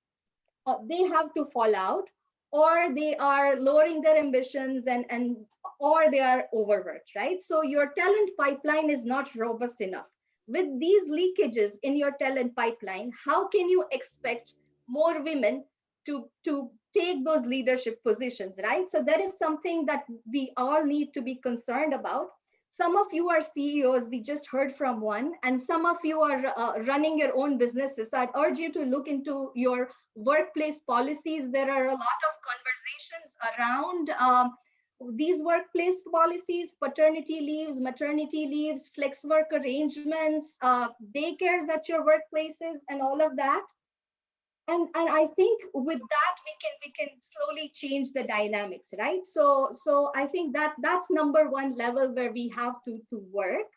And there is already so many conversations around these topics. So I'm glad that this is happening. But there is this second level where this change in ground reality has and the difference between that and the cultural expectations plays out is in our society. Just as you would have an overworked colleague, work colleague, you would also have overworked mothers and therefore unhappy families. So what can you do to change this dynamics, right? We have to change perceptions. We have to change the mindset. And how do you do it? You have to create more and more awareness, have more dialogues. And that's why I think the platform that we're launching today is so much important. We can use this platform to hear everybody's voices and also discuss some of these issues that affects all of us, right? And then finally, I wanted to go to the third level where this impacts all of us, and that's on individuals, right? I actually was a victim of it. After hearing so much negative feedback from everyone around me, I used to be very guilty whenever I was in public eye. I I held my son so close to me so he doesn't go to Amit for his needs, but he comes to me whenever we go to a public event, right? I had to sit down, work with myself, and I was fortunate that I was able to overcome that guilt. But I've known so many friends who are, full of guilt or fighting depression or having some mental health problems just due to this, over expectation problems. So I think there is a lot to be done in that arena as well.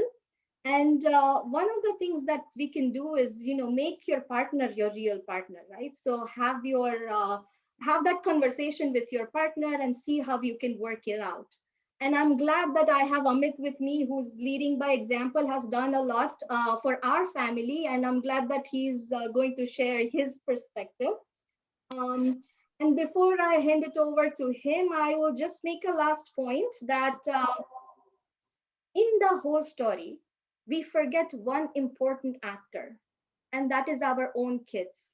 If we make them also our partners, if we make them also part of our stories, we can go a long way. And I'm saying this by self experience, and I'm glad that Amit is going to also touch upon this. So over to Amit. Thank you, Forum. I'll not take more than 2 minutes. I just want to reiterate 3 of the main points. First, putting dads on pedestal, rendering them as heroes for doing normal parenting tasks is completely unfair to moms who have been doing this for generations. So we need to change this. Dads needs to do a lot more in this changed societal structure, and they're nowhere near. Second, there is a shaming as a dad for us too. And that's, for example, when my friends call me for a drink, and if I say I can't come today, I'm with Ishan, the first thing I hear from them is, oh, so you're babysitting again.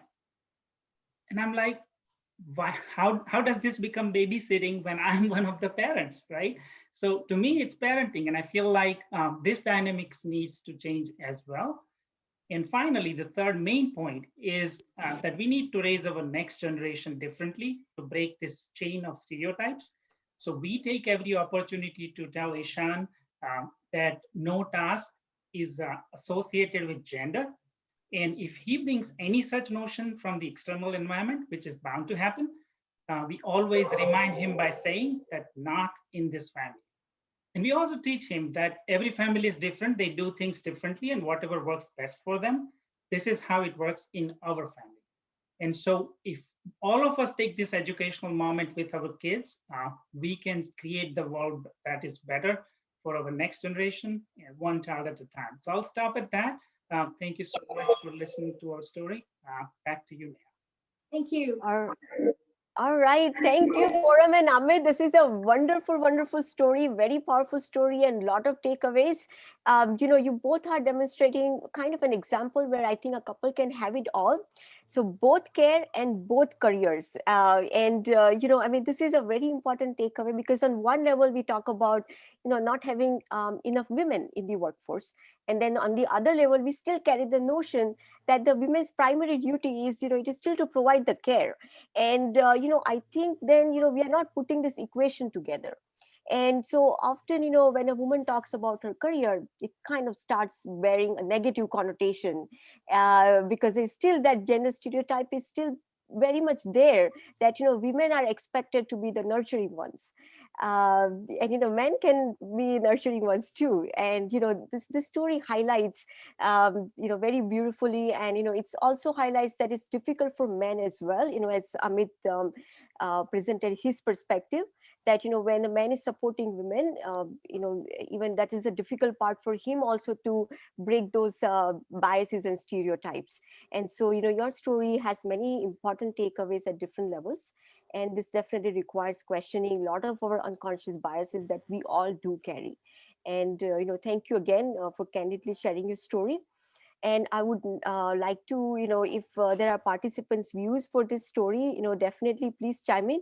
But before I open it up to everyone, actually, as a participant, I would like to add to this story, because that's something that I personally, am able to kind of connect and, resonate with it on my personal life.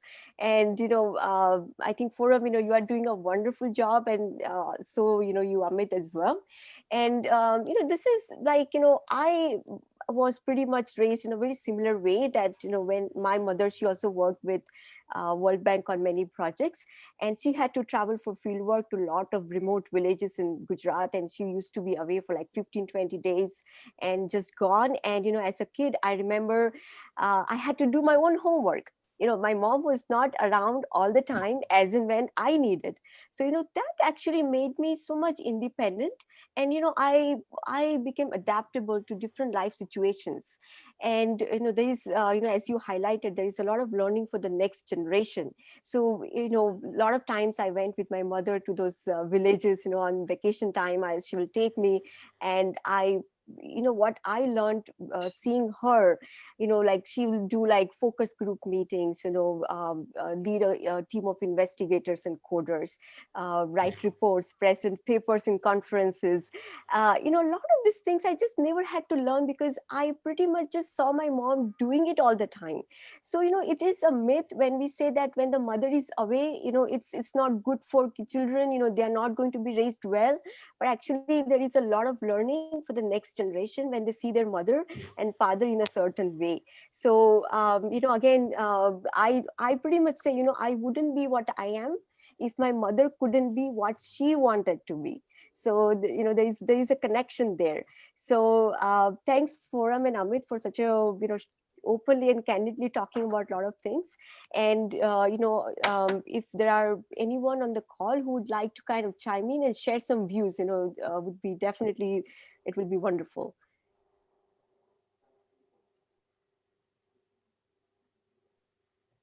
Well, I did not say, I'll just sum up all the talks. They were just wonderful, and one felt really proud of the presentations. But what was most interesting to me is how in each story, you're trying to go beyond the status quo. Each person was sort of expressing how the potential to do so, how they were using their skills, and it's very exciting. And the last talk, of course, Forum and all summed it up at a sort of larger societal level, that you want to do it at the workplace and at the cultural societal level and at home. And eventually health is made at home in a sense. So, you start at the bottom, and then you'll change the other levels more easily. But all the talks just showed that each one didn't take the status quo as given. Exciting, very exciting. And you're a great, I guess, MC or whatever you might call it, coordinator, Neha, also. So you and, you have a lot of your own stories to tell and feedback. So it was a very well put together show, very well conceived. Thank you so much. Thank you, I also want to for add. Kind words. Yeah, sure, I'm one of the older people, so I think I can say all this from the 70s batch. No, definitely, Avniben, we would next event, we will love to hear your story. No, yes. Might come in, please. Yes. Can I make a quick comment? Yeah, I think Palak Joshi, please go ahead. Yes. Hi, everybody. I'm 94 batch, School of Building Science and Technology. And I really enjoyed all the stories. Thank you so much for putting in the hard work and putting this event together. I want to say that the one thing that's really striking about all of these stories, the women's stories, is that all of these women made their own choices. And I think they've stuck to that and, figured out how they wanted to go from point A to point B, which was their point of choice. And that is very remarkable. And I feel like CEPT women do that. And that's amazing. So thank you for all the stories and putting together this event. Thank you, Palak. Thank you for kind words. Yeah. Yeah, I'd like to come in when you're free. Yeah, sure. Please go ahead. Right. I think we are all fortunate that our seed to understand equality came from the institute we went through. That's a fact. No other institute during that period believed in all these things.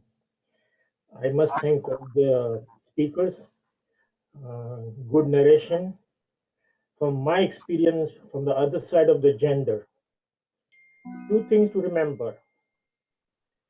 Are you going to make America your home or not? All depends on that. If you think you're going to make it your home, then take active interest and make your life a holistic life. Professionalism is only the life. And many of you proved that when you mentioned about your families. So it's an equal partnership between two genders in a journey, professional, cultural, family, everything. In the end, whatever you do, at the end of the day, both of you and your family should be happy. That is it. When you sleep, when you go to bed, you say, oh, it was a good day for me today. Always remember that. But excellent work. And we've seen that we have non-CEPTian taking part in this thing. Now, this is what I consider the start of what we started. I think when it is Palak who contacted me, and then I asked you to refer to Neha. Yeah, and I mentioned, I don't remember the name, okay? But I did mention that it may be one day this will grow into sort of a Pan America of Indian universities in America, which had been missing for a long time. Means there are so many Indians from other institutes, okay, and they must be dying to hear and relate their stories to all of us. And I think we are moving. That's what interests me all the time. Thank you. Thank you, Suresh Bhai. Kirit Bhai, I think you want to say. I think first I wanted to thank you, Neha, Timir, and Ganju for really creating a fantastic program. And we all are very, very happy that you have really created interest that is very outstanding. And creating something that is very much universal and outside of a traditional kind of architecture, planning, engineering, and all that stuff too. That relates to everybody. I mean, I talked to my daughter. She's been quite a bit into women's movements and all that stuff. And she was excited. She says, I don't understand. This is a CEPT alumnus, and you are talking about some social women's empowerments and issues. And I told her, he said, listen, we come from a place where idea is important, creativity, and making things kind of happen. So I think thanks to all the stories, and I'm sure everybody can relate to the stories, and it's very effectively been presented. And thanks again to all the people who volunteers and put together, and looking forward to some more stories to hear. And I think we will start with Avni, because Avni has a great story to tell. So we should have her on next time. But thanks again. And thank you everyone to be participate in it. Great. Thank you, Kirit Bhai. Thank you. Thank you. It's a truly teamwork. Please go ahead. I just want to add one quick point. I know we need to move to the next poll, but these wonderful stories that we just heard from 5 women, it is such a coincidence, right? Or probably not, that their spouses are also from CEPT, and they happen to be CEPT couples, and that itself says a lot. how supportive and what kind of environment, or how people have grown as a matter of fact at CEPT to be better people. I just wanted to highlight that point. Yeah, Timur, I was going to ask that as a trivia question. Just wanted to see if someone can, figure that out. Like there's some common thread between all of our storytellers today, and that's coincidentally that all of them have, married fellow CEPTians. So it's a. Sorry to spoil that. I didn't realize that. Sorry. Yeah, I was just no problem. Just all right. So, yeah. So let's, let's give a round of applause. Oh, sorry, just a quick comment. I please. apologize. I couldn't join for the whole thing because I was in other sessions with colleagues. But what touched me is the course that you are running. If you lived long enough, you can look back, and looking back at my own career here in an academic environment, they are very enlightened employers compared to other industry situations. And even there, we had to work, and it's still not resolved, equal pay for equal work.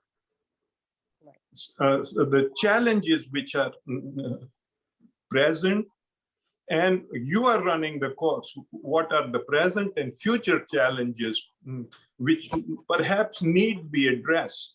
You running such complex courses. So what I would urge you people to really, you articulated your challenges, but how the system, the profession, the academy, the industry, the marketplace has to respond to this. It's a long struggle, I would say, and bravo. But while you're doing this, this is another aspect. Taking a longer perspective on this would help enormously other people. Your parents carried the torch to push you where you are, which nobody talks about. But that was a major kind of you standing in that shoulder, and then the next one, what would happen? So once again, bravo, I'm very inspired to hear these things. Thank you, Vikram Bhai. Thank you so much. Neha, do you think we should probably get him to sort of talk about the logo? Because I think that's a beautiful thing in itself. Maybe give him a couple of minutes to talk about that, and then we'll move on to maybe possibly the poll. But also, I think we have Priyanka who has some questions. I think there are other people that have questions. So I want just some spotlight to go on Hemant too, because I think he's done some amazing work there. Right, Sharad, so I just wanted to kind of wrap it up and kind of conclude everything. So and then kind of just open it up for Hemant to. Okay. Sure. So let me. So I will. Yeah, you go ahead. Yeah. So just give me like 2 minutes. I just had some, just concluding remarks to just wrap up all these 4 stories. So, first of all, let's have a round of applause for all of our presenters. They have done wonderful job to actually present real life stories to us, which can, touch our emotions. And that was the real reason why we wanted to create this platform where we can talk beyond just architecture, planning, and engineering, and just about work. So, getting into real life. So just very quickly, I'll just share my screen quickly. So, as everyone highlighted very rightly that, what is the key? There's a question here. What is the key to advancing gender equality? And, there's a recently published book, Good Guys, How Men Can Be Better Allies for Women in the Workplace. And, this gender in workplace experts, David Smith and Brad Johnson, they really counter this perception that, too many times the gender inclusion initiatives, they focus on, how women themselves should respond, reinforcing the perception that, these are women issues and that the men don't need to be involved. And, a lot of our stories today actually highlighted, how important and crucial it is for men to be involved. And, again, it highlights, the research highlights that, 96% of women, they perceive real progress in gender equality when it is compared with only 30% women without strong male engagement. These are very important takeaway for us. You can see he for she, that is kind of another initiative. You can see the web link at the bottom. Please explore that for more information on this. So and so let's, as a concluding thing, let's, with that spirit, the ultimate goal for us would be that let's hope and work for a day we no longer need to celebrate Women's Day, because a real success would be to celebrate both women and men, or we men. I hope some of you can relate to this word from, back in the CEPT times. But, both have their own uniqueness and beautiful differences, and and still achieving that gender equality. So the same is not equal, and it is not about both being the same, but it is about both being equal. So what gender equality is really asking for today is the access to equal opportunities and equal rights to make those choices, which often require questioning our biases and norms, which becomes barriers and pose challenges for women. So let's accept and celebrate the differences and still achieve the equality. But we are still not there, and that's why let's have a quick look at our future events. So the idea for future events here is just food for thought, and again, it is not set in stone. Again, we'll have a quick poll question after this, where we would like to get a feedback from all of you on what should be the frequency for doing these events, whether it should be like once every 4 months. Also, we would like this initiative to go beyond just structured events. So like today's event is a structured event, but there are several ideas to bring alumni together for this important discourse. And there can be even unrecorded gatherings where women feel comfortable to openly talk about their experiences and share views. One of these such events could be like a first kickoff informal meeting, just to get to know everyone. Again, the intent here is to create a safe space, and there could be a mentor-mentee program, like connecting dots. There could be a think tank, where we can bring about more awareness and understanding of gender equality. And all of these events and activities can be programmed in various formats, like open networking, where one can share experiences, speed dating, panel discussion, inviting guest speakers. We can also have a TED talk, just as a theme icebreaker. So these are initial thoughts, and we definitely welcome your ideas and suggestions on this. So with that, we have a few poll questions, and then we can hand it over to Hemant to explain, his philosophy behind this beautiful flyer that, absolutely captures the spirit of this whole event. So Timmy, would you please like to just launch the poll question? We have a third poll question. Timmy, can you hang on one? Oh, there we go. All right, so I just talked about like the future events, and you can please mark how frequently would you like to have events like this, where we can bring out more stories and get to know our alumni better.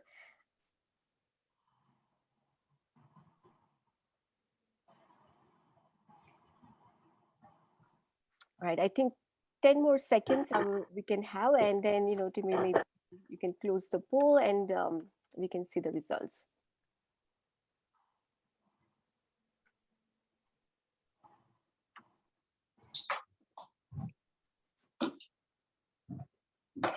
All right, let's all right, so 50%, actually majority wants to have this event quarterly, like 4 times per year. And that is wonderful to hear. That shows that this has really touched everyone's heart. All right, thank you so much. And we have a poll question 4. Timmy, please go ahead. All right, so again, this is again for future, how this initiative do you think it should grow in the future? There could be beyond, having events like today's, there could be more, mentor-mentee program connecting women to women.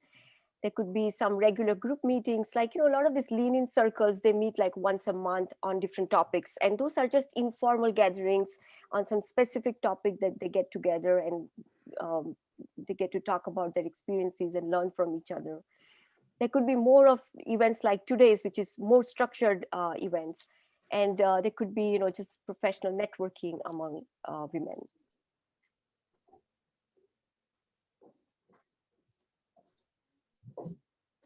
All right, I think 10 more seconds and we can close the poll. And again, this is a multiple choice question, so you can, choose more than one option.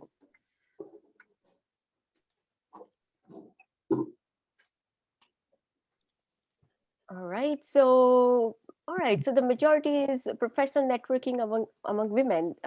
That's good to hear, and establish a mentor-mentee program. So thank you so much for marking these answers. And we have just one last poll question, and Jimmy, that's a poll question 5.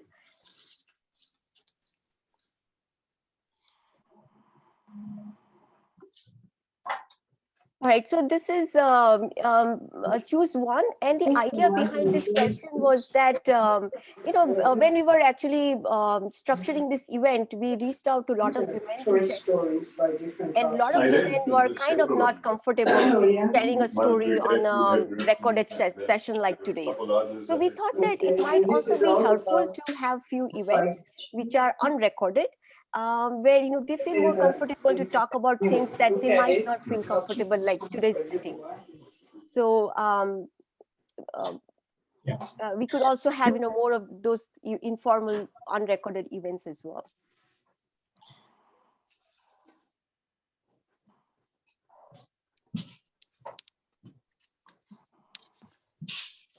Sorry, I lost the poll somehow.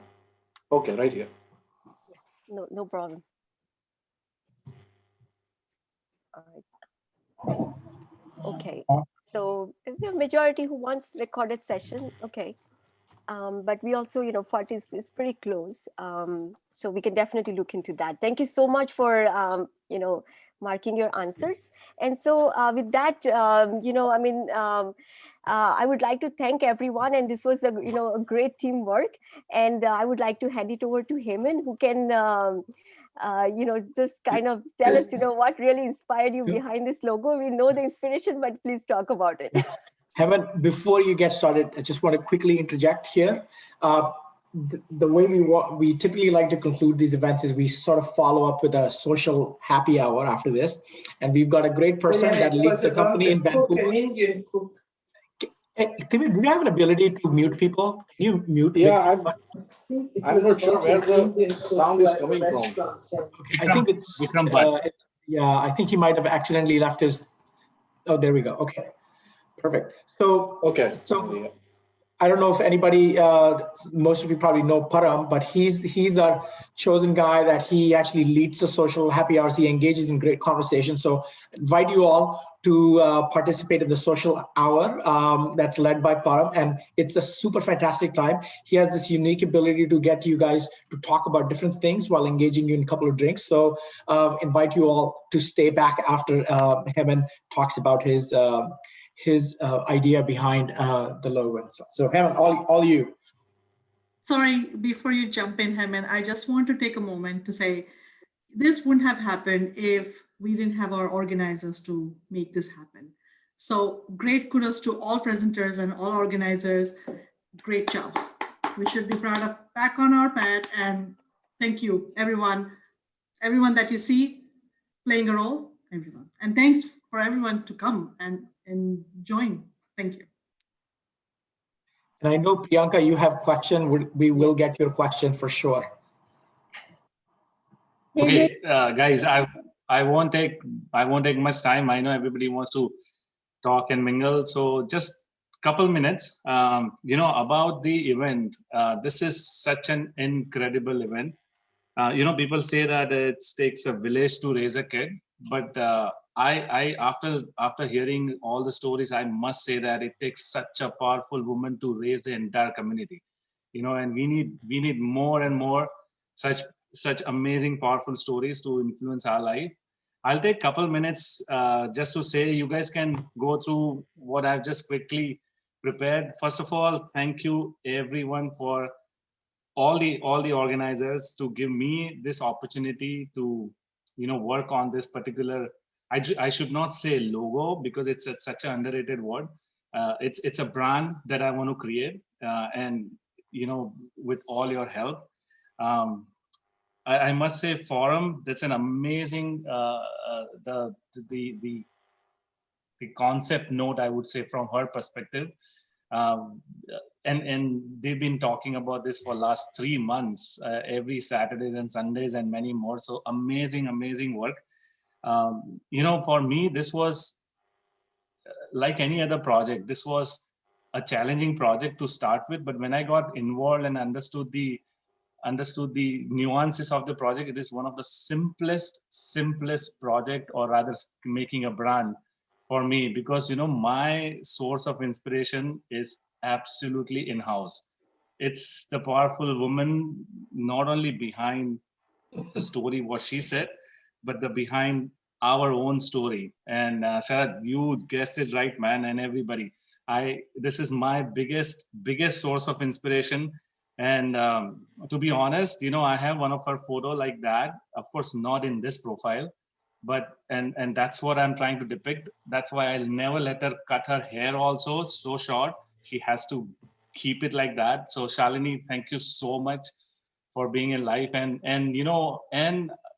this is one great source of inspiration. And I must say that I'm fortunate to work with my own team at TWG, and I have more than 80% who are women, and they are another great source of inspiration with my day-to-day work life. So I just on the parting note, I must say that the different nuances of this form, which represents different thing, and starting from what Ganju you said about the male female brain, amazing.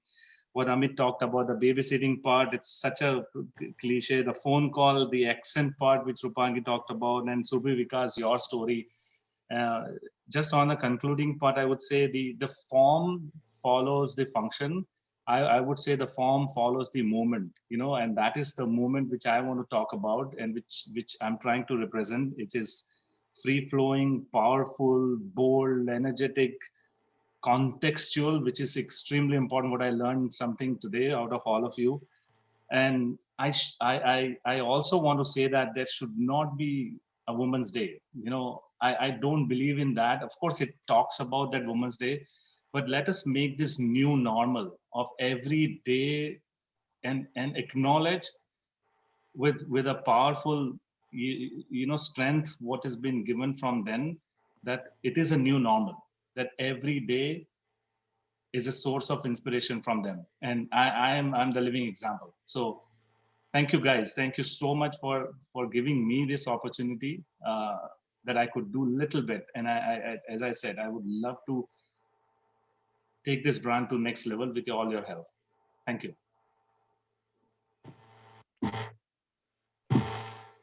All right, thanks, Hemant. That was wonderful.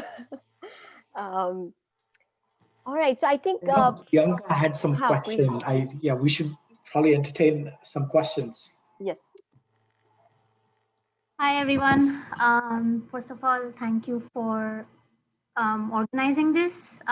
It's wonderful to see so many, as we would call as junior, senior CEPTians here in the US, so well placed and doing so phenomenally well for themselves, including especially women. As a woman, I can identify with that.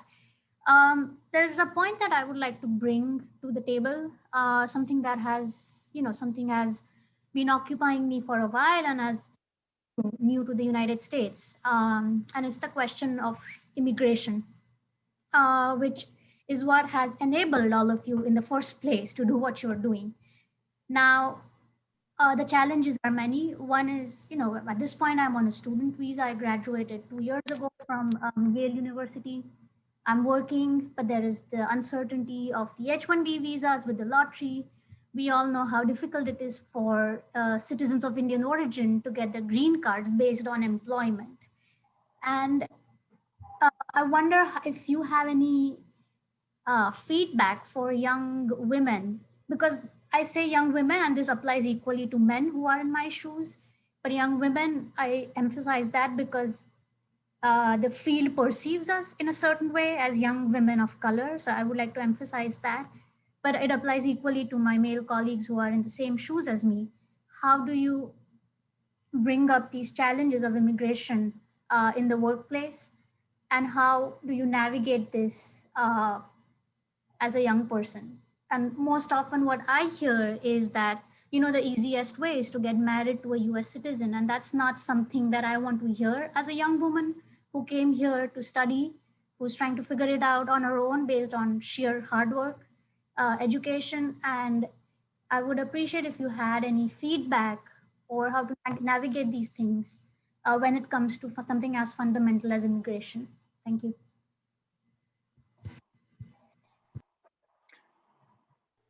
That's a great question that you've asked, Priyanka. I'm going to just open it up. Whoever wants to chime in here, share your thoughts. Everybody has gone through this. I'll tell you, I have waited for 18 years myself before getting a green card. So it's a battle that you fight and you don't give up, right, until you get it. But I want to open it up for, I think, Vatsal, you wanted to share something. Yeah, it's a process, as Ganju said, and we all understand. I think, and it's a patience. I mean, it tests our patience as well. So it's a patience game as well. So I think, Priyanka, if you need help, we can, talk separately and figure out what your situation is and how we can help you go through this process. And probably, kind of attorney we need who can help you throughout the process as well. But I think there are a few different ways in which we can navigate this process, and learning from many of us, we have done it working with an NGO. Simple, I'm just quickly responding to a solution that at least I have seen helping as well. So there are various ways we can talk separately. But then working for an NGO is a good way in which we can navigate H1 kind of cap and that lottery, not lottery, but whatever that cap and other issues that you have, we can tackle some of those issues. But let's talk separately. I think this is quite detailed, a problem, and we can potentially help. But as Ganju was saying, we have learned through the process, but we would need an expert, which is a lawyer, to help you through this process. Yeah. Thank you. No, definitely. So Priyanka, I do have a couple of friends who are immigration lawyers. So if you need any help in there or just to have those thoughts, right? And I think so. I would say many of us would not exactly resonate with that because immigration process has changed over the years, right? So when we came through, it was a little bit easier than what we have right now. I mean, still it's the same thing at getting an H1 and trying to get the green card and how to, and then more and more restrictions are being put on, on the immigration, especially since last pandemic and what happened. And there are many things going on.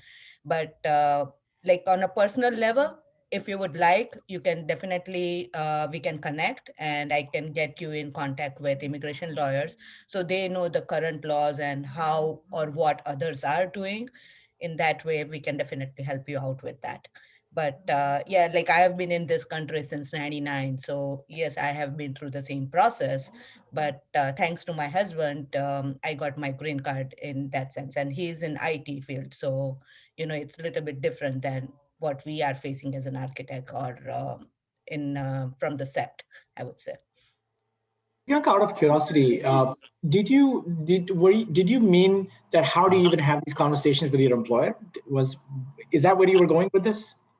I think one is having this conversation with the employer, and I say this, I have a job right now, but I know for a fact that there's some challenges, like many of which were actually brought up in accent, feeling out of place. There's just such a whole spectrum, and we all deal with it. I really thank the presenters for bringing it out.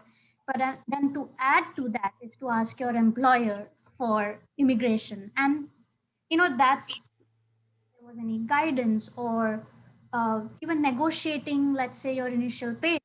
Because at the back of your mind, first of all, you're entering as a woman in the workplace, you're entering as a woman of color in the workplace, and a woman of color with tricky immigration status. So there is a whole set of categories that kind of unfortunately bring you down, no matter how much you have to offer. And it would be really helpful if in the future, maybe some of these sessions could actually be more geared towards like younger women who are entering the workforce or navigating this. And I'm coming from an MP's perspective, of course, as you can tell. It would be very, very appreciated, because I imagine a more supportive group than this anywhere in my, in my arena to seek this kind of mentorship. So that is something I would like to out as well. So Priyanka, this is Rupangi. I was feeling that you were asking the question on the journey side of it, then seeking support on lawyers. So I know that I can reach out to you through CEPT WhatsApp group, and if you want to take it offline, yes. Just like Ekta said, my journey can be different, but I'm still in the leadership role where I employ people. So I can share some tidbits offline with you personally. And then to your point, I agree that there is a common thread, and immigration is also one of those common topics to bring to the forum in future. Thank you.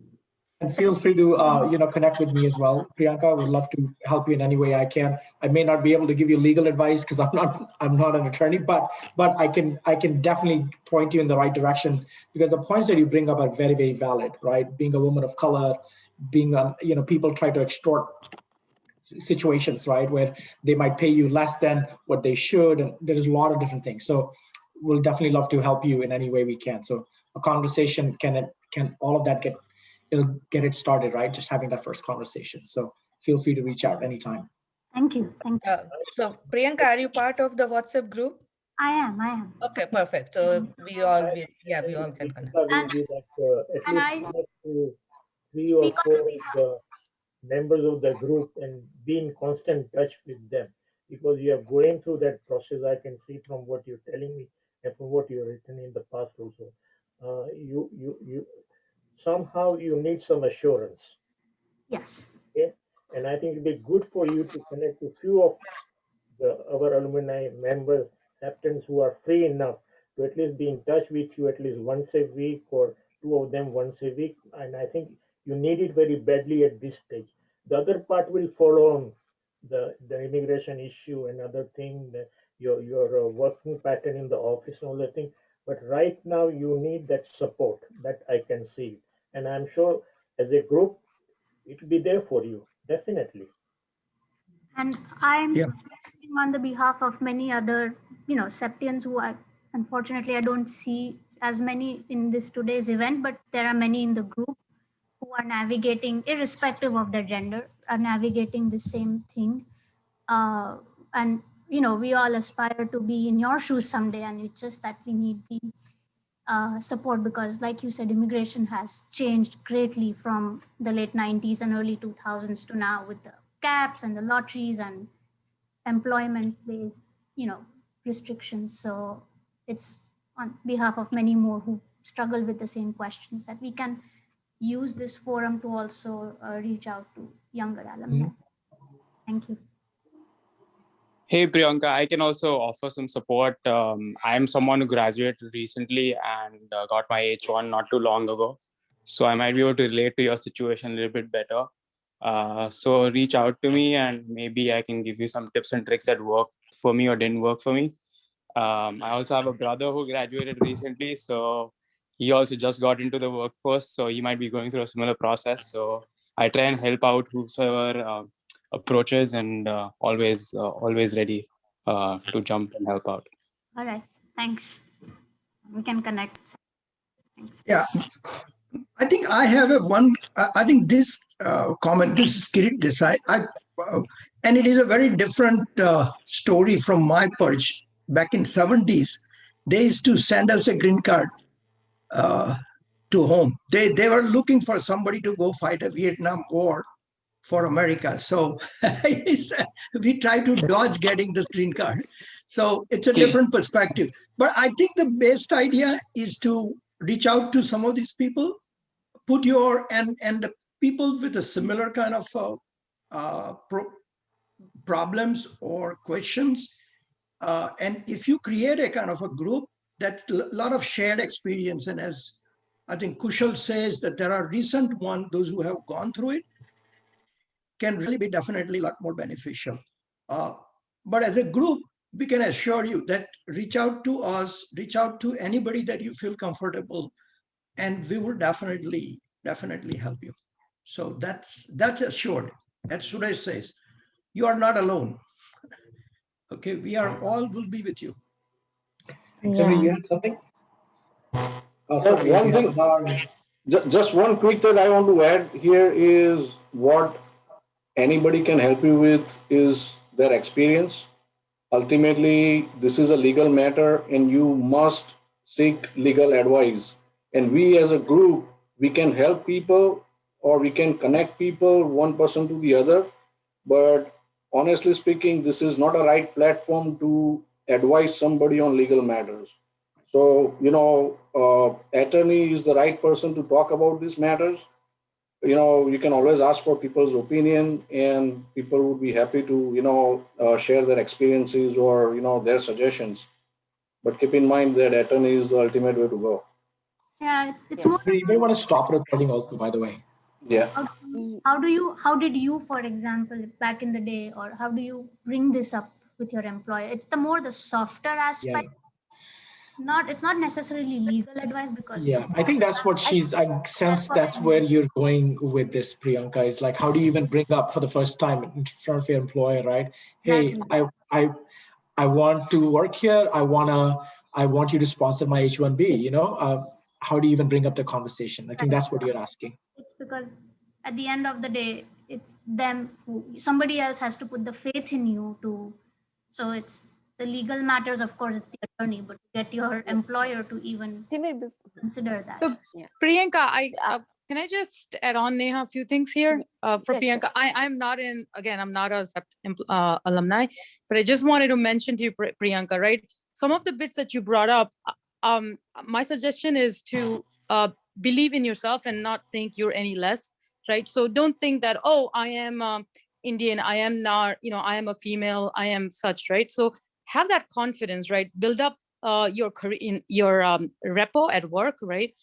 Some from a soft spot, right? I mean, points, and then have that confidence to reach out to your manager at the right time, right? And then if they're not supporting you on that, then just move on and find other, networks there where you could find a job and they can support you, right? But yeah. And the legal matters, like Timur said, is something separate.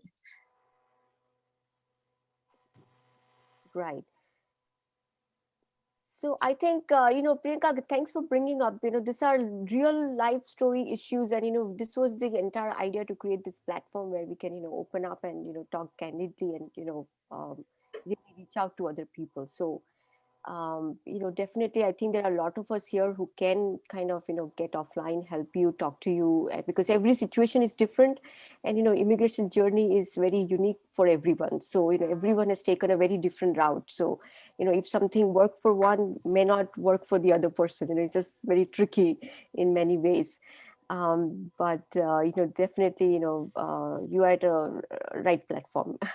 And I think with that, I mean, I would just like to ask if there are any other people who have any questions or something they want to share that, kind of chimes with our today's topic.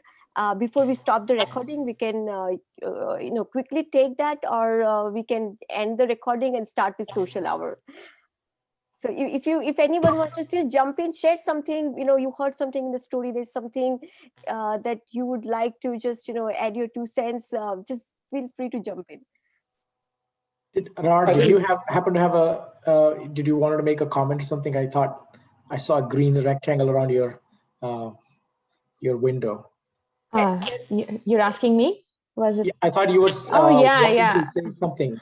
Yeah, it's to Priyanka that I could help her, and I thought this group.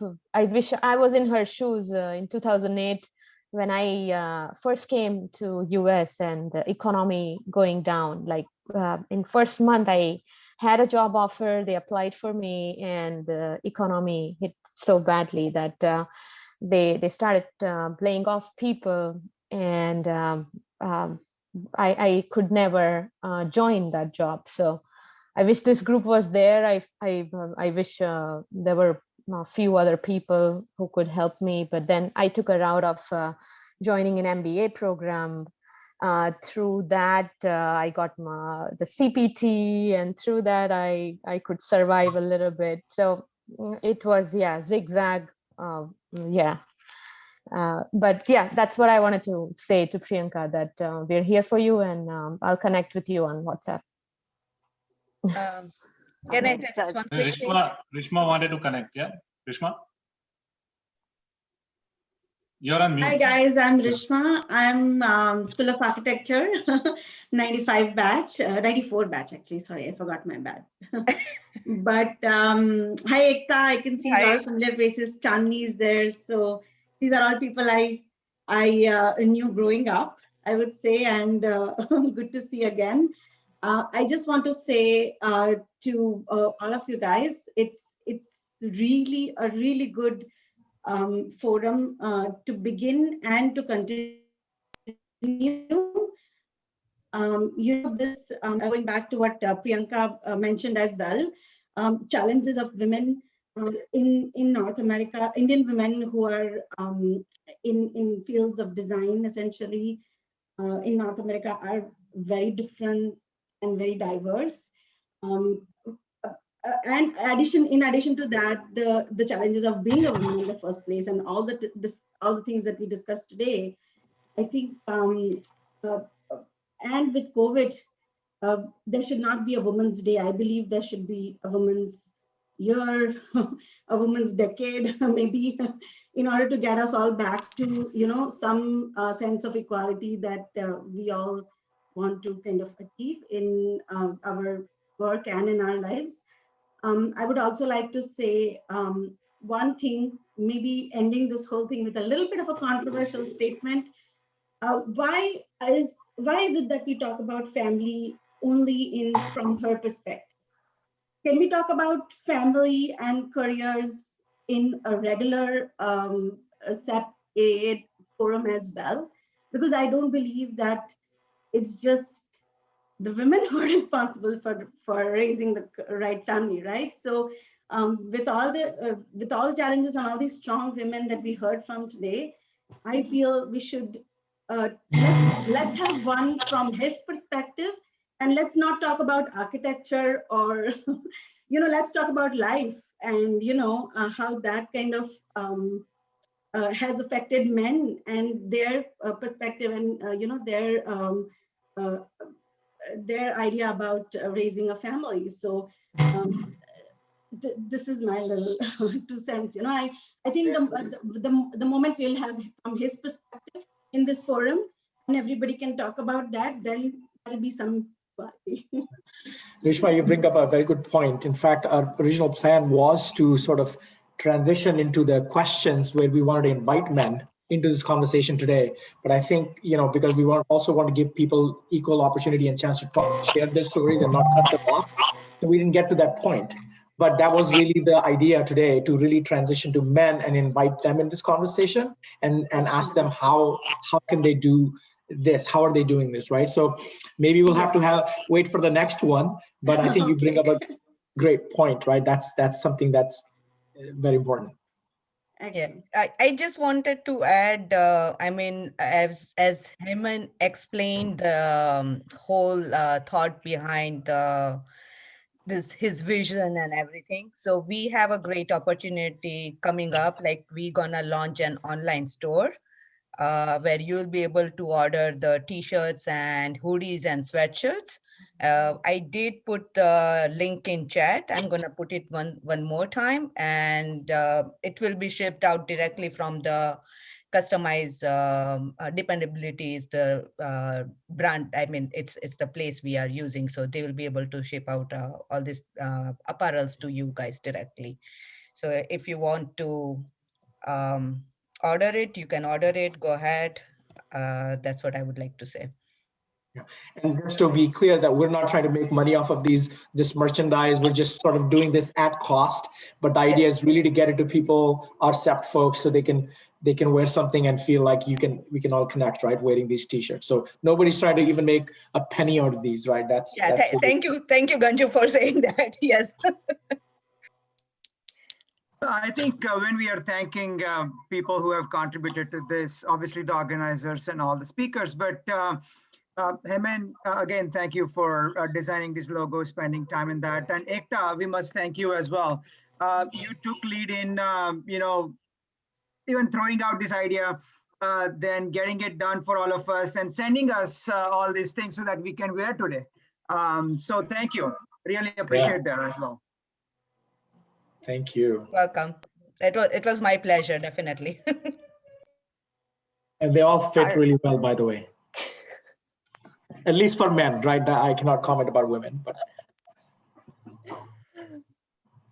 All right. So do we have anyone else who would like to share anything, or we can just conclude and kind of just stop recording the event? I think Param is ready to take over. He's like he's our guy who can take over from this point and lead us through the next phase. Next phase. All right. So thank you all for joining in, and this was an awesome event. I mean, it was a lot of fun doing it, and a lot of fun today with all of you. So we look forward to having more of these events in the future, and see you all in the next event of CEPTA. Happy International Women's Day to everyone. To everyone. And thank you for turning on your cameras. We don't expect it, but by doing that, we really are able to connect and see people's faces, right? And say, okay, now I know what Priyanka said looks like from the WhatsApp messages, right? If I see an R now, like, okay, I know who this person is now. So thanks for doing that. Sure. All right, so on to the happy hours. All right, let's stop the recording now. चलो यहाँ से हम journey start करते हैं अपनी। अरे